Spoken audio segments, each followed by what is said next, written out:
देखिएगा, आज की जो हमारी क्लास रहेगी बीपीएससी 133 तुलनात्मक शासन और राजनीति। और इसमें मैं आप खास तौर से पीडीएफ आपकी होगी, ठीक है। इसमें जो भी इंपॉर्टेंट क्वेश्चन हैं वो इसमें सारे लिखे गए और सारे इसमें पॉइंट और हेडिंग इसमें बनाई हुई है, ठीक है। सबसे पहला जो हम लोग क्वेश्चन पढ़ेंगे, संसदीय शासन प्रणाली की विशेषता बताओ। कई बार एग्जाम में संसदीय शासन प्रणाली के गुण पूछ लेगा या उसकी कमी पूछ लेगा, क्योंकि संसदीय शासन प्रणाली जो है ना, ये बहुत इंपॉर्टेंट है। यानी भाई मेरे, जिस देशों में संसद होती है, जैसे भारत में अगर आप देखोगे ना, तो हमारे देश में भी संसदीय शासन प्रणाली है, ठीक है। जैसे अगर आप देखें, भारत है, ब्रिटेन है, कनाडा है, इन सारे देशों में संसदीय शासन प्रणाली होती है। और संसदीय शासन प्रणाली की विशेषता क्या है? संसद को सर्वोच्च शक्ति प्राप्त होती है। जैसे अगर आप देखोगे भाई, हमारे देश में क्या है? संसदीय शासन प्रणाली है और संसद ही सर्वोच्च है। यानी संसद के द्वारा बनाए गए जो कानून हैं वो ही सर्वोच्च होते हैं भाई। अगर मान लो संसद ने कोई ऐसा कानून बना दिया जो संविधान का उल्लंघन कर रहा है, तो सुप्रीम कोर्ट उस कानून को शून्य कर सकता है। यानी संसदीय शासन प्रणाली की पहली खासियत यही है कि संसद सर्वोच्च है।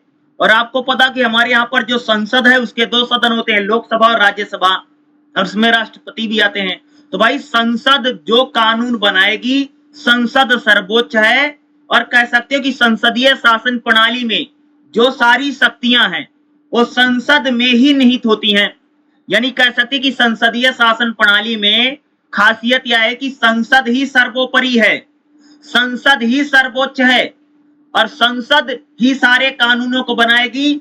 संसद किसी भी कानून को बना सकती है। खास तौर से अगर मैं बात करूं, अगर मान लो कभी संसद ने कोई ऐसा कानून बना दिया जो संविधान का उल्लंघन कर रहा है, तो ऐसे कानूनों को खास तौर से सुप्रीम कोर्ट जो है वो शून्य कर सकता है। ये रहेगा। संसदीय शासन प्रणाली की अगली विशेषता क्या है? कि प्रधानमंत्री की सर्वोच्च शक्ति। भाई संसदीय शासन में अगर आप देखोगे तो इसमें प्रधानमंत्री जो होता ना, वही सर्वोच्च होता है। जैसे अगर आप देखो भारत में भी संसदीय शासन प्रणाली है, तो हमारे देश में देखोगे प्रधानमंत्री भाई सर्वोच्च है। सारी शक्तियां प्रधानमंत्री के पास है। आप लोगों ने देखा होगा ना कि भाई प्रधानमंत्री कह सकते हैं वास्तविक होता है और राष्ट्रपति नाम मात्र का मुखिया होता है। भाई संसदीय शासन में तो ये ना कि पूरी राजनीति किसके इर्द गिर्द घूमती है भैया? प्रधानमंत्री। यानी प्रधानमंत्री जो है वो सरकार का प्रमुख होता है और मंत्री परिषद का नेतृत्व करता है। प्रधानमंत्री का विधायिका में विश्वास है। भैया प्रधानमंत्री को बहुमत है ना संसद में, तभी तो प्रधानमंत्री बना है। तो संसदीय शासन प्रणाली की दूसरी विशेषता या दूसरी खासियत यही होती है कि प्रधानमंत्री सर्वोच्च होता है और प्रधानमंत्री सरकार का भी मुखिया होता है और राज्य का भी मुखिया होता है। यानी अगर हम बात करें पूरी संसदीय शासन प्रणाली में जो प्रधानमंत्री है वही सर्वे सर्वा है। भैया प्रधानमंत्री के द्वारा ही सारे काम किए जाते हैं। रियल जो है, रियल अगर आप देखोगे, रियल जो कार्यपालिका है वो प्रधानमंत्री होता है संसदीय शासन में। और जबकि भाई मैंने राष्ट्रपति जो होता है वो नाम मात्र का होता है संसदीय शासन में। अगला क्या होता है संसदीय शासन में? भैया विधायिका व कार्यपालिका के बीच घनिष्ठ संबंध है। अब सुनिएगा, संसदीय शासन प्रणाली की अगली विशेषता क्या है? कि विधायिका व कार्यपालिका के बीच घनिष्ठ संबंध है। देखो क्या होता है, विधायिका का मतलब होता है संसद। भाई संसद में जो सदस्य हैं, जो लोकसभा के सदस्य जीत करके गए हैं। और कार्यपालिका क्या होती? कार्यपालिका आपको पता है कि प्रधानमंत्री की जो कैबिनेट है, जैसे बहुत सारे मंत्री होते हैं, तो भाई जो संसद में जाता है वही तो आगे चल करके मंत्री बनता है ना। तो भाई जो विधायिका यानी संसद का सदस्य है वही कार्यपालिका का भी सदस्य होता है। अगर आप विधायिका मतलब समझिए भाई संसद में जो सांसद हैं जीत करके गए। भाई सांसद अगर आप देखोगे, जैसे मान लो गृह मंत्री राजनाथ सिंह है, तो राजनाथ सिंह संसद के भी सदस्य हैं और भाई गृह मंत्री भी हैं, कार्यपालिका के भी सदस्य हैं। उसी प्रकार से अगर आप लोग देखोगे तो नरेंद्र मोदी जो हैं वो वाराणसी से कह सकते हैं जीत करके सांसद भी हैं, संसद के भी सदस्य हैं और प्रधानमंत्री हैं, यानी कार्यपालिका में भी हैं। तो कहने का मतलब संसदीय शासन की खास तौर से विशेषता यह होती है कि यहाँ की जो विधायिका यानी संसद और कार्यपालिका यानी प्रधानमंत्री के जो कैबिनेट है, इन दोनों में हमें घनिष्ठ संबंध देखने को मिलता है संसदीय शासन में। अगली संसदीय शासन की क्या विशेषता है? व्यक्तिगत उत्तरदायित्व का होना। भैया संसदीय सरकारें जो होती है ज्यादातर जिम्मेदार सरकारें होती हैं। यहाँ पर प्रधानमंत्री पूरी तरीके से रिस्पॉन्सिबिलिटी उसकी जिम्मेदारी है। जैसे अगर आप देखोगे तो हमारे देश में भी संसदीय शासन है। संसदीय शासन में क्या होता है कि सरकार उत्तरदायी होती है किसके प्रति? संसद के प्रति या जनता के प्रति। अगर आप देखेंगे संसदीय में क्या, संसदीय शासन में उत्तरदायित्व तो किसका होता है? सरकार का।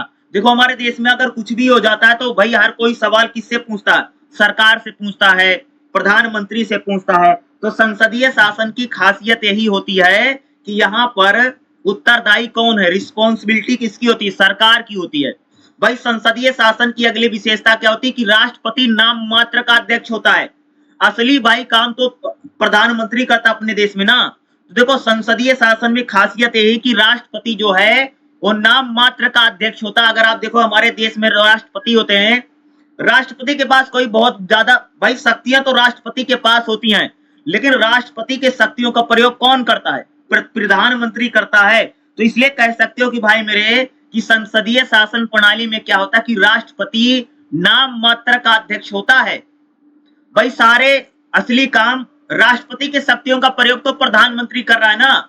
जैसे अगर आप अपने देश में देखोगे तो अपने देश में राष्ट्रपति द्रौपदी मुर्मू है। भाई द्रौपदी मुर्मू की सारी शक्तियों का प्रयोग कौन करता है? नरेंद्र मोदी प्रधानमंत्री हैं, वो करते हैं।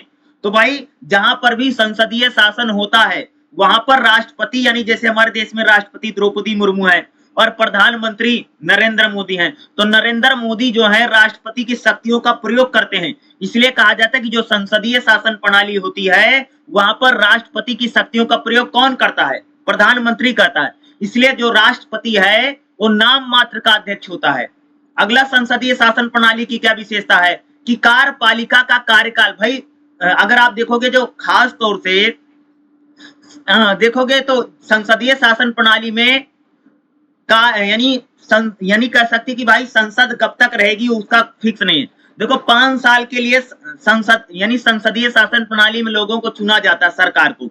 लेकिन अगर सरकार ने बहुमत खो दिया तो किसी भी समय चुनाव हो सकते हैं। यानी कार्यपालिका का जो कार्यकाल निश्चित नहीं है। देखोगे ना हमारे देश में भाई अगर प्रधानमंत्री को जब तक बहुमत है तभी तक उसकी सरकार है। जिस दिन भैया प्रधानमंत्री को बहुमत चला गया तो सरकार गिर जाती है।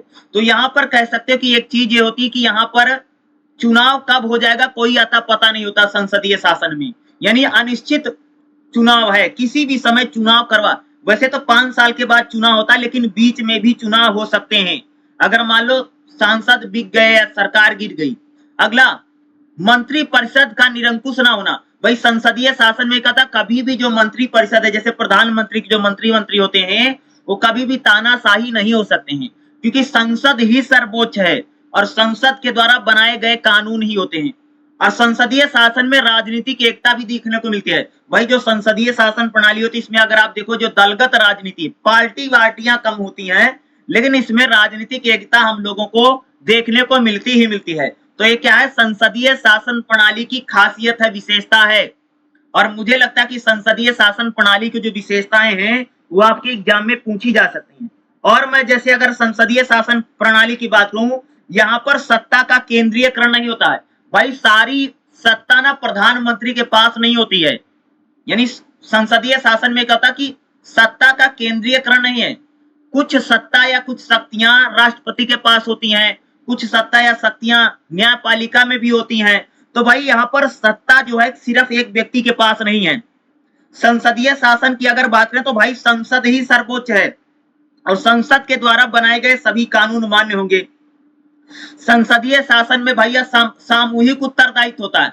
यहाँ जो लिखा है ना व्यक्तिगत उत्तरदायित्व, यहाँ लिख लेना सामूहिक उत्तरदायित्व। संसदीय शासन में क्या होता है कि पूरी सरकार जिम्मेदार होती है और पूरी सरकार जो है वह जिम्मेदारी लेती है। तो संसदीय शासन की यह विशेषता है। और एक इंपॉर्टेंट क्वेश्चन है जो आपके एग्जाम में पूछा जा सकता है। ठीक है, चलिए अगला क्वेश्चन देखते हो। देखिएगा अगला जो हमारा क्वेश्चन रहेगा नेक्स्ट जो मैं आपको पढ़ाऊंगा क्या रहा भाई, राष्ट्रपति शासन प्रणाली की विशेषता एक क्वेश्चन रहेगा। और मैं कह सकता हूँ कि राष्ट्रपति शासन प्रणाली जिसको हम लोग खासतौर से प्रेसिडेंशियल सिस्टम कहते हैं एग्जाम में आ सकता है। तो भाई राष्ट्रपति शासन प्रणाली की क्या विशेषता है? भाई राष्ट्रपति शासन प्रणाली चलती है अमेरिका में। कहाँ चलती है जी? अमेरिका में। ठीक है। देखो राष्ट्रपति शासन प्रणाली में क्या होता है कि भाई जो राष्ट्रपति है ना, उसी के इर्द गिर्द पूरी सरकार घूमती है। जैसे अगर अमेरिका में देखोगे ना, तो अमेरिका का राष्ट्रपति कौन है? डोनाल्ड ट्रंप है। तो भैया पूरी सरकार राष्ट्रपति के इर्द गिर्द घूमेगी, और राष्ट्रपति शासन प्रणाली में प्रधानमंत्री नहीं होता है। यानी एक ही व्यक्ति जो है जिसके इर्द गिर्द पूरी सरकार ही घूमती है। यानी राष्ट्रपति ही क्या है? पूरी सत्ता की चाबी है। जैसे अगर आप देखोगे तो अमेरिका में भैया राष्ट्रपति शासन प्रणाली है भाई मेरे, और अमेरिका में जो राष्ट्रपति, कोई भी राष्ट्रपति होगा, अभी तो डोनाल्ड ट्रंप आ गए हैं, ठीक है, अभी इलेक्शन जीत करके आए हैं इसी साल, उन्होंने 20 जनवरी को शपथ ली है। तो कह सकते भाई जो डोनाल्ड ट्रंप हैं, यानी राष्ट्रपति में शासन प्रणाली में क्या होता है कि एक ही मुखिया होता है, यानी राष्ट्रपति ही होगा, वहां पर प्रधानमंत्री नहीं होता है, और राष्ट्रपति ही वास्तविक मुखिया होगा। यानी कह सकते कि जैसे संसदीय शासन में हमने पढ़ा ना कि वहां पर प्रधानमंत्री होता है, प्रधानमंत्री राष्ट्रपति की शक्तियों का प्रयोग करता है। तो भाई राष्ट्रपति शासन प्रणाली में ओनली राष्ट्रपति होता है, राष्ट्रपति ही सरकार का मुखिया है, राष्ट्रपति ही राज्य का मुखिया है, और सारी सरकार कह सकते कि राष्ट्रपति के इर्द गिर्द ही घूमती है। सत्ता की जो धुरी है या सत्ता की जो चाबी है, वो राष्ट्रपति को ही सारी शक्तियां इनमें प्रदान कर दी जाती है, ठीक है। संसद, यहाँ संसद भी होती है, लेकिन संसद और राष्ट्रपति दोनों अलग अलग काम करती हैं। इसीलिए यहाँ पर बोला जाता है कि भाई कि संसद और राष्ट्रपति दोनों अलग अलग हैं। अगर आप देखेंगे तो यहाँ पर एक शब्द आएगा कि कार्यपालिका, मैं बोल देता हूं, लिख लेना, कार्यपालिका और विधायिका में संबंध नहीं होता। भाई राष्ट्रपति के जो मंत्री होते हैं और जो संसद के सदस्य होते हैं, भाई संसद के सदस्य अलग होते हैं, राष्ट्रपति के जो मंत्री होते हैं अलग होते हैं। यानी राष्ट्रपति शासन प्रणाली में एक हेडिंग लिखिएगा, लिखिएगा कि कार्यपालिका और विधायिका में कोई संबंध नहीं होता है। यानी कहने का मतलब है कि जो राष्ट्रपति के मंत्री होते हैं वो संसद के सदस्य नहीं होते। संसद अलग कार्य करती है, संसद अलग अपना कानून बनाती रहती है, जिसमें राष्ट्रपति अपना अलग कार्य करता है। दूसरा, राष्ट्रपति शासन प्रणाली में क्या होता है कि शक्तियों का विभाजन कर दिया जाता है। राष्ट्रपति शासन प्रणाली में अगर आप देखोगे ना, तो जैसे विधायिका अलग काम करती है, कार्यपालिका अलग काम करती है। तो यानी अगर आप देखोगे तो राष्ट्रपति शासन प्रणाली में क्या है कि भाई राष्ट्रपति अपने मंत्रियों के साथ अलग काम करता है, और जो विधायिका यानी जो संसद है वो अलग काम करती है। यानी दोनों में, जैसे अगर प्रधानमंत्री वाले में देखोगे ना संसदीय में, तो उसमें क्या होता है, उसमें खास से शक्तियों का ऐसा विभाजन नहीं कर दिया गया कि संसद और मंत्री अलग हैं। तो भाई इसमें अगर राष्ट्रपति शासन में क्या था, शक्तियों का बंटवारा कर दिया गया है।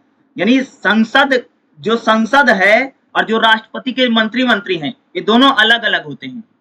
अगला क्या, कानून बनाने का अधिकार केवल संसद को होता भाई मेरे, खास तौर से राष्ट्रपति। अगर आप देखोगे अमेरिका में कानून बनाने का अधिकार किसके पास है?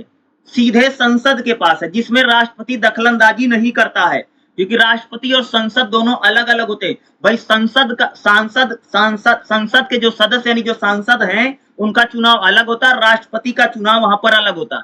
यानी कह सकते हैं अमेरिका में भाई मेरे राष्ट्रपति शासन है, वहां पर लोग सीधा राष्ट्रपति को वोट डालते हैं और मेंबर ऑफ पार्लियामेंट यानी सांसद को वोट डालते हैं, ठीक है। तो इस प्रकार से अगर आप देखोगे तो राष्ट्रपति शासन प्रणाली में क्या होता है, कानून बनाने की जो सारा शक्तियां हैं, जो सारा अधिकार है, वो किसके पास है? राष्ट्रपति के पास ही होता है। यानी राष्ट्रपति के पास नहीं कह सकते भाई, संसद के पास है, ठीक है। यानी कानून बनाने की शक्तियां राष्ट्रपति शासन प्रणाली में किसके पास है? संसद के पास है, जिसमें राष्ट्रपति किसी प्रकार की दखलंदाजी नहीं करता है। राष्ट्रपति शासन प्रणाली की अगली खासियत क्या कि यहाँ पर भाई राष्ट्रपति का जो चुनाव है लगभग तय समय के अनुसार होता है। जैसे अगर आप लोग अमेरिका में देखोगे तो अमेरिका में राष्ट्रपति का चुनाव 4 साल के बाद होता है। ऐसा नहीं कि राष्ट्रपति का भाई सरकार का बहुमत चला गया तो बीच में चुनाव होगा, वहां पर इस आधार पर नहीं होता। यानी राष्ट्रपति शासन प्रणाली में चुनाव फिक्स है, कार्यकाल फिक्स है। भाई अगर राष्ट्रपति चुन लिया गया तो 4 साल के लिए राष्ट्रपति रहेगा। अगर मान लो कहीं पर 5 साल के लिए राष्ट्रपति चुना जाता तो 5 साल के लिए रहेगा। तो राष्ट्रपति शासन प्रणाली में जो कार्यकाल है, जो चुनाव का जो कार्यकाल है, समय अवधि जो तय रहती है, ठीक है। और अगर देखोगे राष्ट्रपति शासन प्रणाली की अगली खासियत क्या है कि राष्ट्रपति व मंत्रिमंडल के सदस्य जो है दोनों अलग अलग होते हैं। राष्ट्रपति और राष्ट्रपति का जो मंत्रिमंडल है, जो संसद के सदस्य हैं, वो दोनों भाई क्या होते हैं? अलग अलग होते हैं। तो राष्ट्रपति शासन प्रणाली बहुत इंपॉर्टेंट है और मुझे लगता है कि राष्ट्रपति शासन प्रणाली आपके एग्जाम में पूछी जा सकती है। जैसे मैंने आपको बताया ना कि अमेरिका में क्या भाई, अमेरिका में राष्ट्रपति शासन प्रणाली ही है और यहाँ पर राष्ट्रपति शासन प्रणाली में राष्ट्रपति का चुनाव डायरेक्ट जनता के द्वारा किया जाता है। क्या लिखोगे? हेडिंग लिखना, राष्ट्रपति शासन प्रणाली में राष्ट्रपति का चुनाव सीधा जनता करती है। ठीक है। कार्यपालिका यहाँ पर स्वतंत्र राष्ट्रपति में, यानी कार्यपालिका जो है वह अलग काम करती रहती है, राष्ट्रपति और उसके मंत्री अलग स्वतंत्र हैं, कार्य करते रहते हैं। और राष्ट्रपति शासन प्रणाली में भैया चुनाव का कार्यकाल फिक्स है, यानी निर्धारित काल का है। राष्ट्रपति अगर एक बार 4 साल के चुन लिया तो राष्ट्रपति भैया बदलेगा नहीं। जैसे अमेरिका में अगर कोई व्यक्ति अगर राष्ट्रपति बन जाता है ना तो उसको बदलना या उसको हटाना बहुत मुश्किल हो जाता है। वो भाई मेरे अगर 4 साल के लिए आ गया तो 4 साल रहेगा ही। किस आधार पर राष्ट्रपति अमेरिका में हट सकता है राष्ट्रपति शासन में? जैसे राष्ट्रपति पर देशद्रोह का कानून लग गया, या कह सकते हैं राष्ट्रपति पर भाई एक प्रकार से लग गया कि वो संविधान का उल्लंघन कर रहा है, या राष्ट्रपति अगर किसी महिला का शोषण कर दे तो इन्हीं आधारों पर राष्ट्रपति को हटाया जा सकता है। नहीं तो अमेरिका में राष्ट्रपति को हटाना बहुत मुश्किल है। भारत में जैसा नहीं कि भाई यानी बहुमत चला गया तो राष्ट्रपति हट जाएगा या प्रधानमंत्री हट जाएगा। भाई राष्ट्रपति 4 साल के लिए चुना गया तो 4 साल तक रहेगा। राष्ट्रपति शासन प्रणाली में क्या होता है कि यहाँ पर विधायिका और कार्यपालिका अलग अलग काम करती हैं। भाई संसदीय शासन में तो विधायिका और कार्यपालिका एक साथ काम करती हैं, एक ही होती हैं, लेकिन यहाँ पर भाई राष्ट्रपति अपने मंत्री के साथ अलग काम करेगा और संसद कानून अलग प्रकार से बनाती रहती है। ठीक है। अगर मैं बात करूं राष्ट्रपति शासन प्रणाली में क्या होता है कि यहाँ पर मजबूत न्यायपालिका होती है, मजबूत न्यायपालिका होगी और स्वतंत्र न्यायपालिका होती है। राष्ट्रपति शासन में अगर आप देखोगे न्यायपालिका बिल्कुल पूरी तरह से स्वतंत्र है और वह किसी भी फैसले को न्यायपालिका जज ले सकती है। और निर्णय लेने की स्थिति, भाई राष्ट्रपति शासन में जो भी डिसीजन लिए जाएंगे, जो भी निर्णय लिए जाएंगे वो सीधा भैया राष्ट्रपति ही लेता है। राष्ट्रपति कह सकते हैं एक प्रकार से यहाँ पर शक्तिमान है, यह सर्वोपरि राष्ट्रपति है। राष्ट्रपति शासन में राष्ट्रपति को कार्यपालिका के निर्णय में विधायिका के बहुमत पर नहीं रहना पड़ता, यानी राष्ट्रपति को ऐसा नहीं कि कोई बिल उल पास करवाना पड़ेगा तब राष्ट्रपति कोई डिसीजन लेगा। भैया अमेरिका में जो राष्ट्रपति अभी आप देखोगे डोनाल्ड ट्रंप हैं, तो डोनाल्ड ट्रंप भाई मेरे किसी भी डिसीजन को ले सकते हैं, किसी भी फैसले को लेने के लिए क्या है, स्वतंत्र होते हैं। तो राष्ट्रपति शासन में कह सकते हैं कि राष्ट्रपति ही सर्वे सर्वा है और सारी सत्ता की चाबी राष्ट्रपति के इर्द गिर्द ही घूमती है। और राष्ट्रपति कह सकते हैं यहाँ पर सबसे मेन है और सबसे इंपॉर्टेंट व्यक्ति राष्ट्रपति ही होता है। देखिएगा अगला जो हमारा क्वेश्चन रहेगा काफी इंपॉर्टेंट क्वेश्चन रहेगा भाई, क्या? संघवाद की विशेषता, या इसको आप लोग कह सकते हो कि संघात्मक शासन प्रणाली क्या होती है। संघात्मक शासन प्रणाली पे एग्जाम में पूछ सकता है, या संघवाद की विशेषता को लेकर के आपके एग्जाम में क्वेश्चन पूछे जा सकते हैं। तो भाई संघवाद की विशेषता क्या? देखो अगर आप देखोगे भारत में संघात्मक शासन प्रणाली है, भारत में संघवाद है। संघवाद में अगर मैं सबसे इंपॉर्टेंट बताऊं ना तो आपको डबल सरकार आपको दिखाई देंगे। जैसे भारत में संघात्मक शासन प्रणाली संघवाद है, तो संघवाद में क्या होता है, सबसे पहले अगर एक हेडिंग लिखना आप लोग देखना कि दोहरा शासन या दोहरी सरकार दिखाई देती है। एक शब्द यह वर्ड होता है दोहरा, यानी डबल दोहरी गवर्नमेंट है, डबल सरकार है। तो इसकी हेडिंग पहली हेडिंग क्या लिखोगे, मैं बताता हूं, लिखो दोहरी शासन प्रणाली या दोहरी सरकार लिख दो। देखो अगर मैं बताऊं, जैसे अगर आप देखो भाई भारत में संघवाद है तो आप लोग देखते होगे ना, एक केंद्र की सरकार होती है, एक राज्य की सरकार होती है। आप लोगों ने देखा होगा भाई केंद्र में भी गवर्नमेंट है, राज्यों की भी होती है। जैसे अगर आप देखोगे दिल्ली में नरेंद्र मोदी की सरकार है, उसी प्रकार से भैया बिहार में बिहार की सरकार है, हरियाणा में हरियाणा सरकार है, पंजाब में पंजाब सरकार है, कश्मीर में कश्मीर की सरकार है, हिमाचल में हिमाचल सरकार है। तो कहने का मतलब क्या है कि संघात्मक शासन प्रणाली में अगर आप देखोगे तो क्या होता है कि हमें यहाँ पर 2 सरकारें दिखाई देती हैं, दोहरी शासन व्यवस्था है। कैसी होगी, इसी को बोलते भाई संघात्मक शासन प्रणाली में दोहरा शासन होता है। एक केंद्र की सरकार होती है, एक राज्य की सरकार होती है। तो दूसरा क्या बात है, यहाँ पर लिखित संविधान होता है। भाई संघात्मक शासन प्रणाली में अगर आप देखोगे तो जहां पर भी संघात्मक शासन प्रणाली या संघवाद है वहां पर लिखित संविधान है। लिखित संविधान क्यों है कि भाई केंद्र की सरकार क्या काम करेगी, राज्य की सरकार क्या काम करेगी, और केंद्र और राज्य की शक्तियों का बंटवारा लिखित संविधान में किया जाता है। खासतौर से जहां पर भी संघात्मक शासन होगा या संघात्मक शासन प्रणाली होगी वहां पर संविधान लिखित में रहेगा, क्योंकि केंद्र की सरकार और राज्य की सरकार के कामों का बंटवारा यहाँ पर किया जाता है। भाई जैसे मैंने बोला ना कि संघात्मक शासन प्रणाली में संघवाद में दोहरी सरकार है, एक केंद्र की एक राज्य की है। तो भाई केंद्र की सरकार किस पर काम करेगी, राज्य की सरकार किस पर काम करेगी, इसके लिए अगर आप देखेंगे तो क्या कर दिया जाता है, संविधान लिखित होता है और संविधान में शक्तियों का बंटवारा होता है संघात्मक शासन प्रणाली में। तो संघात्मक शासन में एक हेडिंग बनाना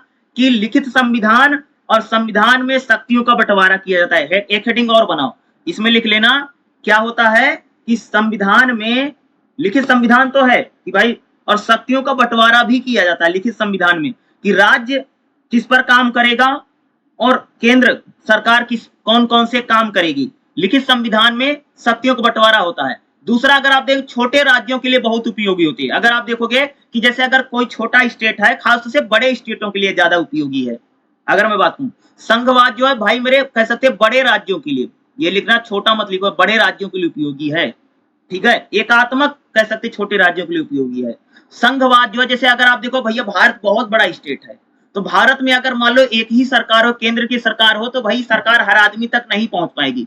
इसलिए अगर आप देखो कि भारत में एक राज्य एक केंद्र की सरकार है और कई सारे राज्य की सरकार होती है। अगर एग्जांपल बताऊं ना, जैसे एक देश है, एक देश में एक बड़ी सरकार है, केंद्र की सरकार है और कई छोटी छोटी सरकारें राज्य सरकार होती है, ये संघवाद में। यानी संघवाद जो है बड़े राज्यों के लिए बहुत, जैसे भारत एक बड़ा स्टेट है, अमेरिका एक बड़ा स्टेट है, बड़ा राज्य है, तो भारत में देखोगे तो अमेरिका में देखोगे तो क्या आपको दिखाई देता है, यहाँ पर आपको संघवाद दिखाई देगा। क्योंकि कहा जा भाई जो बड़ा राज्य है, जो बड़ा स्टेट है, वहां पर अगर एक ही सरकार होगी, भाई एक सरकार हर व्यक्ति तक, हर लोगों तक नहीं पहुंच पाएगी ना, इसलिए वहां पर संघवाद में कह सकते एक केंद्र की सरकार होती है और कई सारी राज्यों की सरकार होती हैं, ठीक है। तो संघवाद। अगला स्थानीय स्वायत्ता पर भी होती है। देखो खास तौर से यहाँ पर कह सकते कि दो सरकारें होती है, एक तो खास तौर से केंद्र सरकार राज्य सरकार होती है, लेकिन स्थानीय लेवल पर अगर आप देखोगे तो हमें वहां पर पंचायती और नगर निगम भी दिखाई देता। संघात्मक शासन, संघात्मक शासन प्रणाली में शक्तियों का बंटवारा कर दिया जाता है, बहुत इंपॉर्टेंट है। शक्तियों का वितरण या शक्तियों को बांट देना, भाई जहां पर भी संघात्मक शासन प्रणाली या संघवाद है, यानी शक्तियां किसमें, राज्य और केंद्र सरकार में आपस में बांट दी जाती है। भाई संविधान में शक्तियों का बंटवारा कर दिया जाता है, ठीक है, ठीक है। संघात्मक शासन प्रणाली में आपको क्या देखने को मिलेगा, शक्तियों का बंटवारा होगा, ठीक है, कि भाई राज्य सरकार किस पर काम करेगी, केंद्र सरकार किस पर काम करेगी, राज्य किन विषयों पर काम करेगा, ये किस यानी केंद्र सरकार किस पर काम करेगी। यानी संघवाद में क्या होता कि शक्तियों का बंटवारा कर दिया जाता, शक्तियों को बांट दिया जाता। अगला न्यायपालिका सर्वोच्च होती है। भाई अगर संघात्मक में देखोगे न्यायपालिका सर्वोच्च है, न्यायपालिका किसी भी फैसले को ले सकती है और न्यायपालिका स्वतंत्र न्यायपालिका होती है संघात्मक में। संघात्मक एकात्मक में भी अगर हम पढ़ेंगे तो वहां पर भी अगर आप देखोगे तो न्यायपालिका स्वतंत्र होती है। अगर आप देखोगे संघात्मक शासन प्रणाली में क्या था कि 2 सदनीय विधानमंडल होता है। अगर आप देखेंगे यहाँ पर 2 सदनीय का मतलब क्या होता है, अगर आप देखो भैया केंद्र में अगर आप देखो तो संसद है, राज्यों में विधानसभाएं होती है, तो यहाँ पर दोहरा विधानमंडल हमें दिखाई देता है। भाई केंद्र में अगर आप देखोगे केंद्र सरकार में संसद है, उसी प्रकार से राज्यों में चलोगे तो राज्यों की विधानसभाएं होती हैं, जैसे बिहार विधानसभा है, हरियाणा की विधानसभा है, दिल्ली विधानसभा है, राजस्थान की विधानसभा है, और केंद्र में देखोगे तो आपको संसद दिखाई देगी। यानी यहाँ पर द्विसदनीय विधानमंडल होता है जहां पर संघवाद होता है या संघात्मक शासन प्रणाली होती है। अगर मैं बात करूं तो संघात्मक शासन प्रणाली बहुत इंपॉर्टेंट है, जो कि आपके एग्जाम में पूछा जा सकता है। और इसी से एक अपोजिट एक सवाल और आपसे आ सकता है संघात्मक में। अगर और बताऊं तो संघात्मक शासन प्रणाली में क्या होता है कि खास तौर से आप देखेंगे द्विसदनीय विधानमंडल, तो मैंने आपको बता दिया संघात्मक शासन प्रणाली के बाद एक होता भैया एकात्मक शासन प्रणाली। क्या होता है, एकात्मक शासन प्रणाली। तो एकात्मक शासन प्रणाली में क्या होता है मैं बता देता हूं। जब किसी देश में ना एक ही सरकार हो, यानी सिर्फ केंद्र सरकार होती है, राज्य सरकारें नहीं होती हैं, तब हम उसे एकात्मक शासन प्रणाली या एकात्मक शासन बोलते हैं। क्या बोलते हैं कि भाई मेरे क्वेश्चन में छठे में आ जाइएगा, इस पे जो लिखा है एकात्मक शासन व्यवस्था क्या होती है। तो कह सकते कि जब किसी देश में सिर्फ एक ही सरकार है, यानी केंद्र सरकार है और अलग अलग राज्यों की सरकारें नहीं होती हैं, तो उसको हम लोग क्या बोलते हैं कि भाई एकात्मक संविधान है। एकात्मक संविधान में शक्तियों का बंटवारा नहीं किया जाता। क्यों नहीं किया जाता, क्योंकि राज्य सरकार तो है नहीं अलग अलग राज्यों की, इसलिए एकात्मक संविधान में एकात्मक शासन प्रणाली में दूसरी विशेषता क्या होती है कि यहाँ पर शक्तियों का बंटवारा नहीं किया जाता है। ठीक है, एकात्मक की अगर और विशेषताओं की बात करें तो यहाँ पर अगर किसी को कोई शक्तियां मिलती हैं तो सीधा केंद्र सरकार से ही मिलती है एकात्मक संविधान में। एकात्मक शासन व्यवस्था कहाँ भाई? अमेरिका में। अगर आप देखोगे तो अमेरिका में एकात्मक शासन व्यवस्था, वहां पर एक ही सरकार है, सेंट्रल गवर्नमेंट होती है।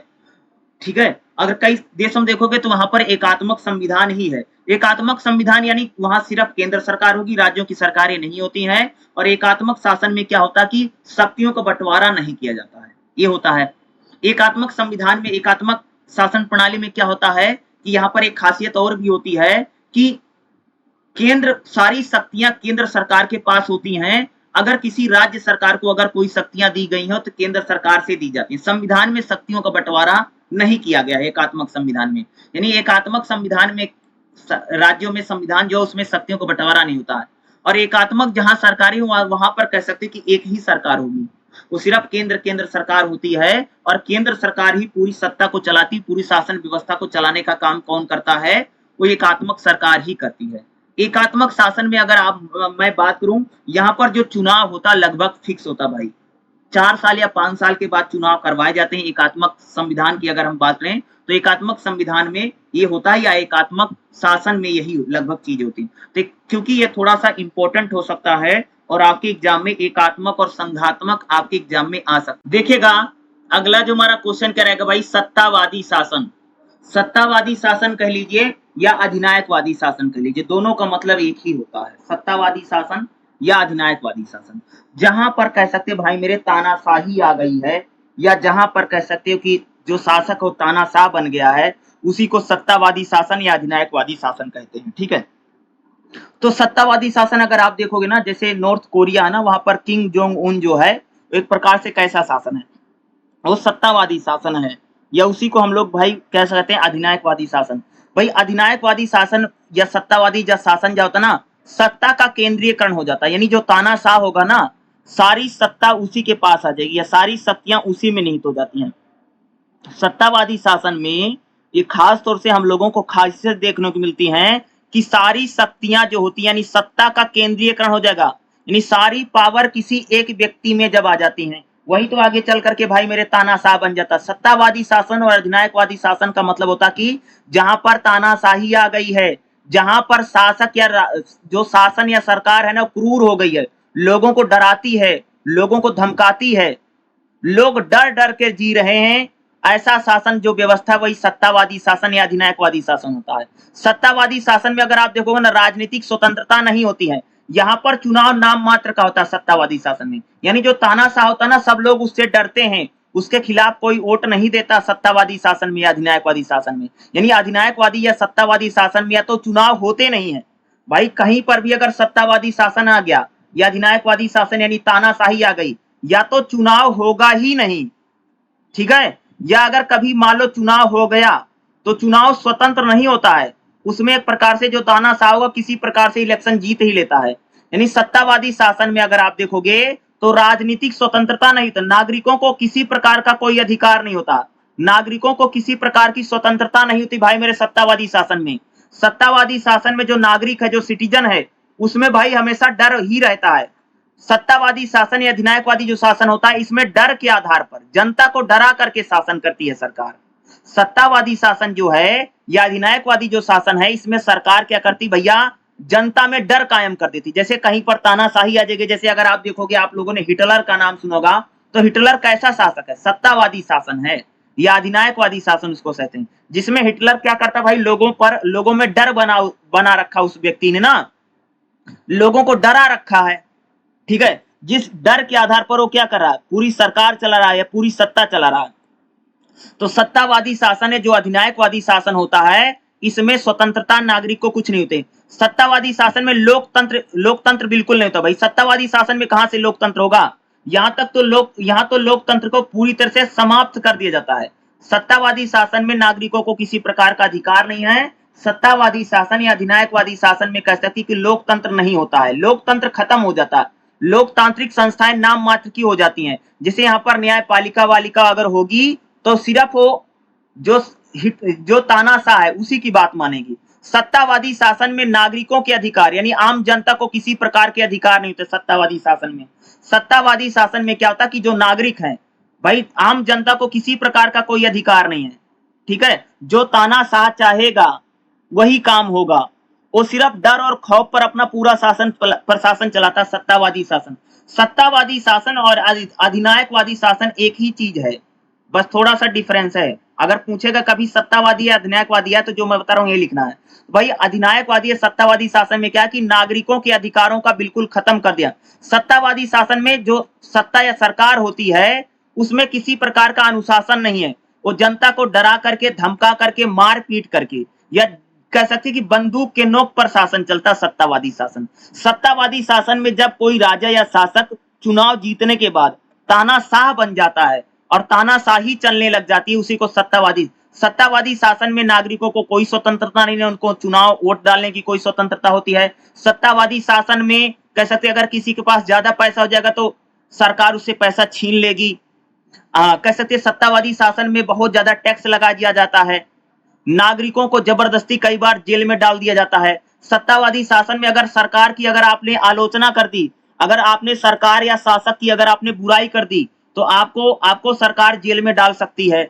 सत्तावादी शासन में जो न्यायपालिका है वो भी एक प्रकार से सरकार की कठपुतली होती, सरकार जो कहेगी न्यायपालिका वही करेगी।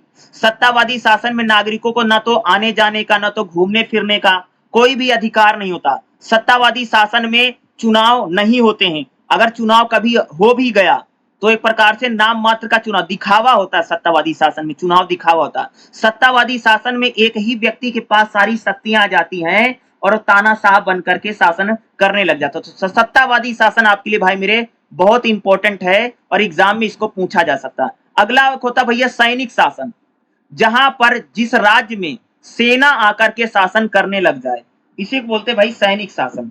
जैसे आप लोगों ने पाकिस्तान के बारे में सुना होगा ना, वहां पर सैनिक शासन खूब रहा है। कई बार वहां पर अगर आप देखोगे ना तो सरकार देखो सैनिक शासन का था कि चुनी हुई सरकार को, जैसे भाई इलेक्शन हुआ लोगों ने वोट दिया सरकार चुन करके आ गई, चुनी हुई सरकार को अगर सेना हटा करके स्वयं शासन करने लग जाए तो इसी को हम लोग क्या बोलते हैं भाई मेरे सैनिक शासन बोलते। क्या कहते हैं? यही सैनिक शासन है। यानी चुनी हुई सरकार को अगर सेना हटा करके स्वयं शासन करने लग जाए तो यही सैनिक शासन है। सैनिक शासन दो प्रकार का होता है, एक तो होता प्रत्यक्ष, यानी कई बार ऐसा था सेना डायरेक्ट आकर के शासन करने लग जाती है, यानी सेना का कोई आर्मी चीफ होगा वो खुद आकर के उस देश का प्रधानमंत्री राष्ट्रपति बन करके शासन करने लग जाएगा। और कई बार सेना अप्रत्यक्ष शासन करती है, जैसे पाकिस्तान में देखोगे तो भैया पाकिस्तान में भी सेना ही शासन करती है, लेकिन वहां प्रधानमंत्री होता है। सेना कह सकते हैं अप्रत्यक्ष, सेना पिछले दरवाजे से शासन कर रही है, यानी सेना सरकार को बताती है क्या करना क्या नहीं करना, इसको बोलते हैं सेना। सैनिक शासन में अप्रत्यक्ष शासन, यानी सेना सामने आकर के शासन नहीं कर रही है, पिछले दरवाजे से। और जहां पर भी सैनिक शासन होता ना वहां पर सेना ही सारे काम को करती है, ठीक है। इस सैनिक शासन जहां पर होता ना वहां पर लोकतंत्र नहीं होता है, क्योंकि वहां पर सेना का शासन है। और अगर कोई व्यक्ति सैनिक शासन में सेना के खिलाफ बोल दिया तो समझ लो भैया उसका जेल जाना फिक्स है। सैनिक शासन में डर का माहौल रहता है, कोई भी व्यक्ति सेना के खिलाफ बोल नहीं सकता है। सैनिक शासन में अगर आप देखोगे तो सेना के जो वेतन भत्ते होते हैं लगातार बढ़ते रहते हैं। सेना की सैलरी, सेना का पैकेज या सेना का जो पैसा होता है लगातार सैनिक शासन में बढ़ता ही रहता है। अगर हम लोग बात करें सैनिक शासन में, अगर आप देखोगे सैनिक शासन जो होता है हमेशा युद्ध का समर्थक होता है। सैनिक सरकारें हमेशा लड़ाई झगड़ा करने के लिए, युद्ध के लिए हमेशा तैयार है। जैसे भाई पाकिस्तान अगर आप देखोगे तो हमारे देश में बहुत सारे आतंकवादी भेजता ना, क्योंकि वो हमेशा चाहता कि भारत और पाकिस्तान में संघर्ष बना रहे। सैनिक शासन में यही है कि चुनी हुई सरकार को जब सेना स्वयं शासन, भाई पाकिस्तान में अगर बात करूं तो सैनिक शासन रहा है। अभी भी अगर आप लोग देखोगे पाकिस्तान में तो अभी भी वहां पर सेना का काफी प्रभाव है। जो सेना कहती है वही प्रधानमंत्री वहां का करता है, या सेना के जो इशारे हैं उसी पर पाकिस्तान की सरकार चलती है। सैनिक शासन में अगर बात करूं तो सेना जब चुनी हुई सरकार को भैया हटा करके स्वयं शासन करने लग जाए तो यही सैनिक शासन है। सैनिक शासन में भी जनता में डर रहता है कि वो सेना के खिलाफ बोल नहीं सकती। सैनिक शासन में भी आम जनता को कोई स्वतंत्रता नहीं होती है, ठीक है। यहाँ पर स्वतंत्रता नाम मात्र। सैनिक शासन में भी चुनाव नहीं होते। अगर मान लो कहीं पर सैनिक शासन आ गया है तो वहां पर भी चुनाव नहीं होते हैं। अगर चुनाव होगा तो नाम मात्र दिखावे के लिए होता है। सैनिक शासन में जो सेना होती है सेना के वेतन खूब बढ़ा दी जाते हैं। यहाँ पर सैनिक शासन में अगर आप देखोगे हथियार खूब खरीदे जाते हैं भाई, क्योंकि सरकार सेना की है, सेना सरकार चला रही है, सरकार को सेना चला रही है, तो सेना हथियार, गोला बारूद, बम, इनमें बहुत ज्यादा पैसा वेस्ट कर देती है। सैनिक शासन जो है आम जनता की भलाई के लिए कभी काम नहीं करता है, वो सिर्फ सेना को ध्यान में रख करके काम करता है। सैनिक शासन की अगर हम लोग बात करें ना, तो सैनिक शासन बहुत इंपॉर्टेंट है। ये भी आपके एग्जाम में भाई मेरे पूछा जा सकता है। अगर आएगा तो आपको जो मैं बता रहा हूं यही एग्जाम में लिख करके भी आना है। ठीक है, चलिए अगला क्वेश्चन देखिए। अगला जैसे हम सैनिक शासन की बात करें, सैनिक शासन में क्या होता है? सैनिक शासन में भैया क्या होता है? तख्ता पलट कर देना। तख्ता पलट का मतलब समझते हो? चुनी हुई सरकार को हटा करके सेना स्वयं आकर के शासन करने लग जाए, तो यही सैनिक शासन है भाई। मैंने बताया ना कि तख्ता पलट भी इसको आम भाषा में बोला जाता है। जैसे कोई व्यक्ति, या जैसे मान लो आप कैसे होगा, जैसे भाई मान लो भारत में नरेंद्र मोदी की सरकार है, लोगों ने वोट दे करके चुन करके नरेंद्र मोदी की सरकार बनवाई है, और मान लो हमारी सेना का कोई आर्मी चीफ आकर के नरेंद्र मोदी की सरकार को हटा करके और वो शासन करने लग जाए बंदूक के दम पर, सेना के दम पर, तो बोला जाएगा भैया भारत में तख्ता पलट हो गया है। तो सैनिक शासन में क्या होता है? सैन्य शासन में तख्ता पलट हो जाता है और सेना ही पूरा नेतृत्व करती है, यानी फिर सेना ही पूरे देश को चलाएगी, या पूरी राजनीति सेना के हाथों में आ जाती है। सैनिक शासन में खास तौर से है, यानी सेना ही क्या करती है? पूरी शासन या पूरी सत्ता को कौन चलाने लग जाता है? सेना चलाने लग जाती है सैन्य शासन में। सैनिक शासन में अधिकार और स्वतंत्रता नहीं होती भाई, खास तौर से। अगर आप देखोगे कहीं पर भी अगर सैनिक शासन आ गया है, या कहीं पर भी अगर सेना का शासन आ गया है, तो सैनिक शासन या सेना के शासन में नागरिकों को किसी प्रकार की स्वतंत्रता नहीं, अधिकार नहीं होता है। जो सेना कहती वही करना पड़ता है। सैनिक शासन में कानून व्यवस्था पर जोर होता है भाई, कानून व्यवस्था बहुत टाइट हो जाती है सैनिक शासन में, क्योंकि सेना के खिलाफ आप बोल नहीं सकते हैं। और हर जगह पर कह सकते भैया सेना का पहरा होता है। सेना के खिलाफ अगर भैया किसी व्यक्ति ने बोल दिया तो समझ लो उसका आखिरी दिन है। या यहाँ पर मार्शल लॉ बहुत लागू होता है। मार्शल यानी सेना का शासन चलता, तो सेना का कानून भी चलता है। सैनिक शासन जहां पर आएगा ना, वहां पर सैनिक यानी कह सकते सेना का कानून लागू। सैनिक शासन में अगर आप देखो राष्ट्रीय सुरक्षा का हवाला दे करके देखो, सैनिक शासन के खिलाफ अगर कोई आदमी बोलेगा ना, अगर मान लो किसी देश में सैनिक शासन आ गया, सेना शासन कर रही है, तो भैया अगर किसी आदमी ने सेना के खिलाफ बोल दिया ना, तो सैनिक सरकार बोलेगी ये देश के खिलाफ बोल रहा, और उसको देश के खिलाफ बोल करके उसको सीधा जेल में डाल देती है। तो सैनिक सरकारें जो होती है ना, थोड़ी क्रूर होती हैं सैन्य सरकारें। ये जनता में इनमें रहम नहीं होता है। किसी ने भाई सेना के खिलाफ अगर बोल दिया तो समझ लो उसका आखिरी दिन है, उसको तो पकड़ के समझ लो उसका जेल जाना फिक्स है। और सैनिक सरकारें जहां पर होती हैं वहां पर क्या होगा कि भाई आर्थिक और सामाजिक नियंत्रण सेना के पास होता है। सारा पैसा और सारी पावर किसके पास चली जाती है? भाई सेना के पास चली जाती है। समाज में किसी को स्वतंत्रता समानता नहीं रहती है। सारी जिम्मेदारी या सारी शक्तियां सेना के पास हो जाती हैं। आर्थिक रूप से सेना बहुत मजबूत हो जाती है। सेना के खर्चे, वेतन, भाड़े, इस पे सबसे ज्यादा खर्च किसमें होता है? सैनिक शासन में या सैन्य सरकारों में किया जाता है। तो सैन्य शासन, सैनिक सरकारें बहुत इंपॉर्टेंट है। अगला जैसे मैंने आपको संसदीय शासन प्रणाली बताया था, थोड़ा और बता देता हूं संसदीय शासन का। तो भाई संसदीय शासन में अगर आप देखोगे ना, तो कार्यपालिका हमेशा संसद के प्रति उत्तरदायी। तो मैंने बोला था ना कि संसदीय शासन में तो कि जो कार्यपालिका है वो संसद के प्रति क्या है भाई? जवाबदेह है, रिस्पॉन्सिबल होती है ना, जो प्रधानमंत्री के संसद के प्रति। और प्रधानमंत्री व मंत्री परिषद होते हैं संसदीय शासन में।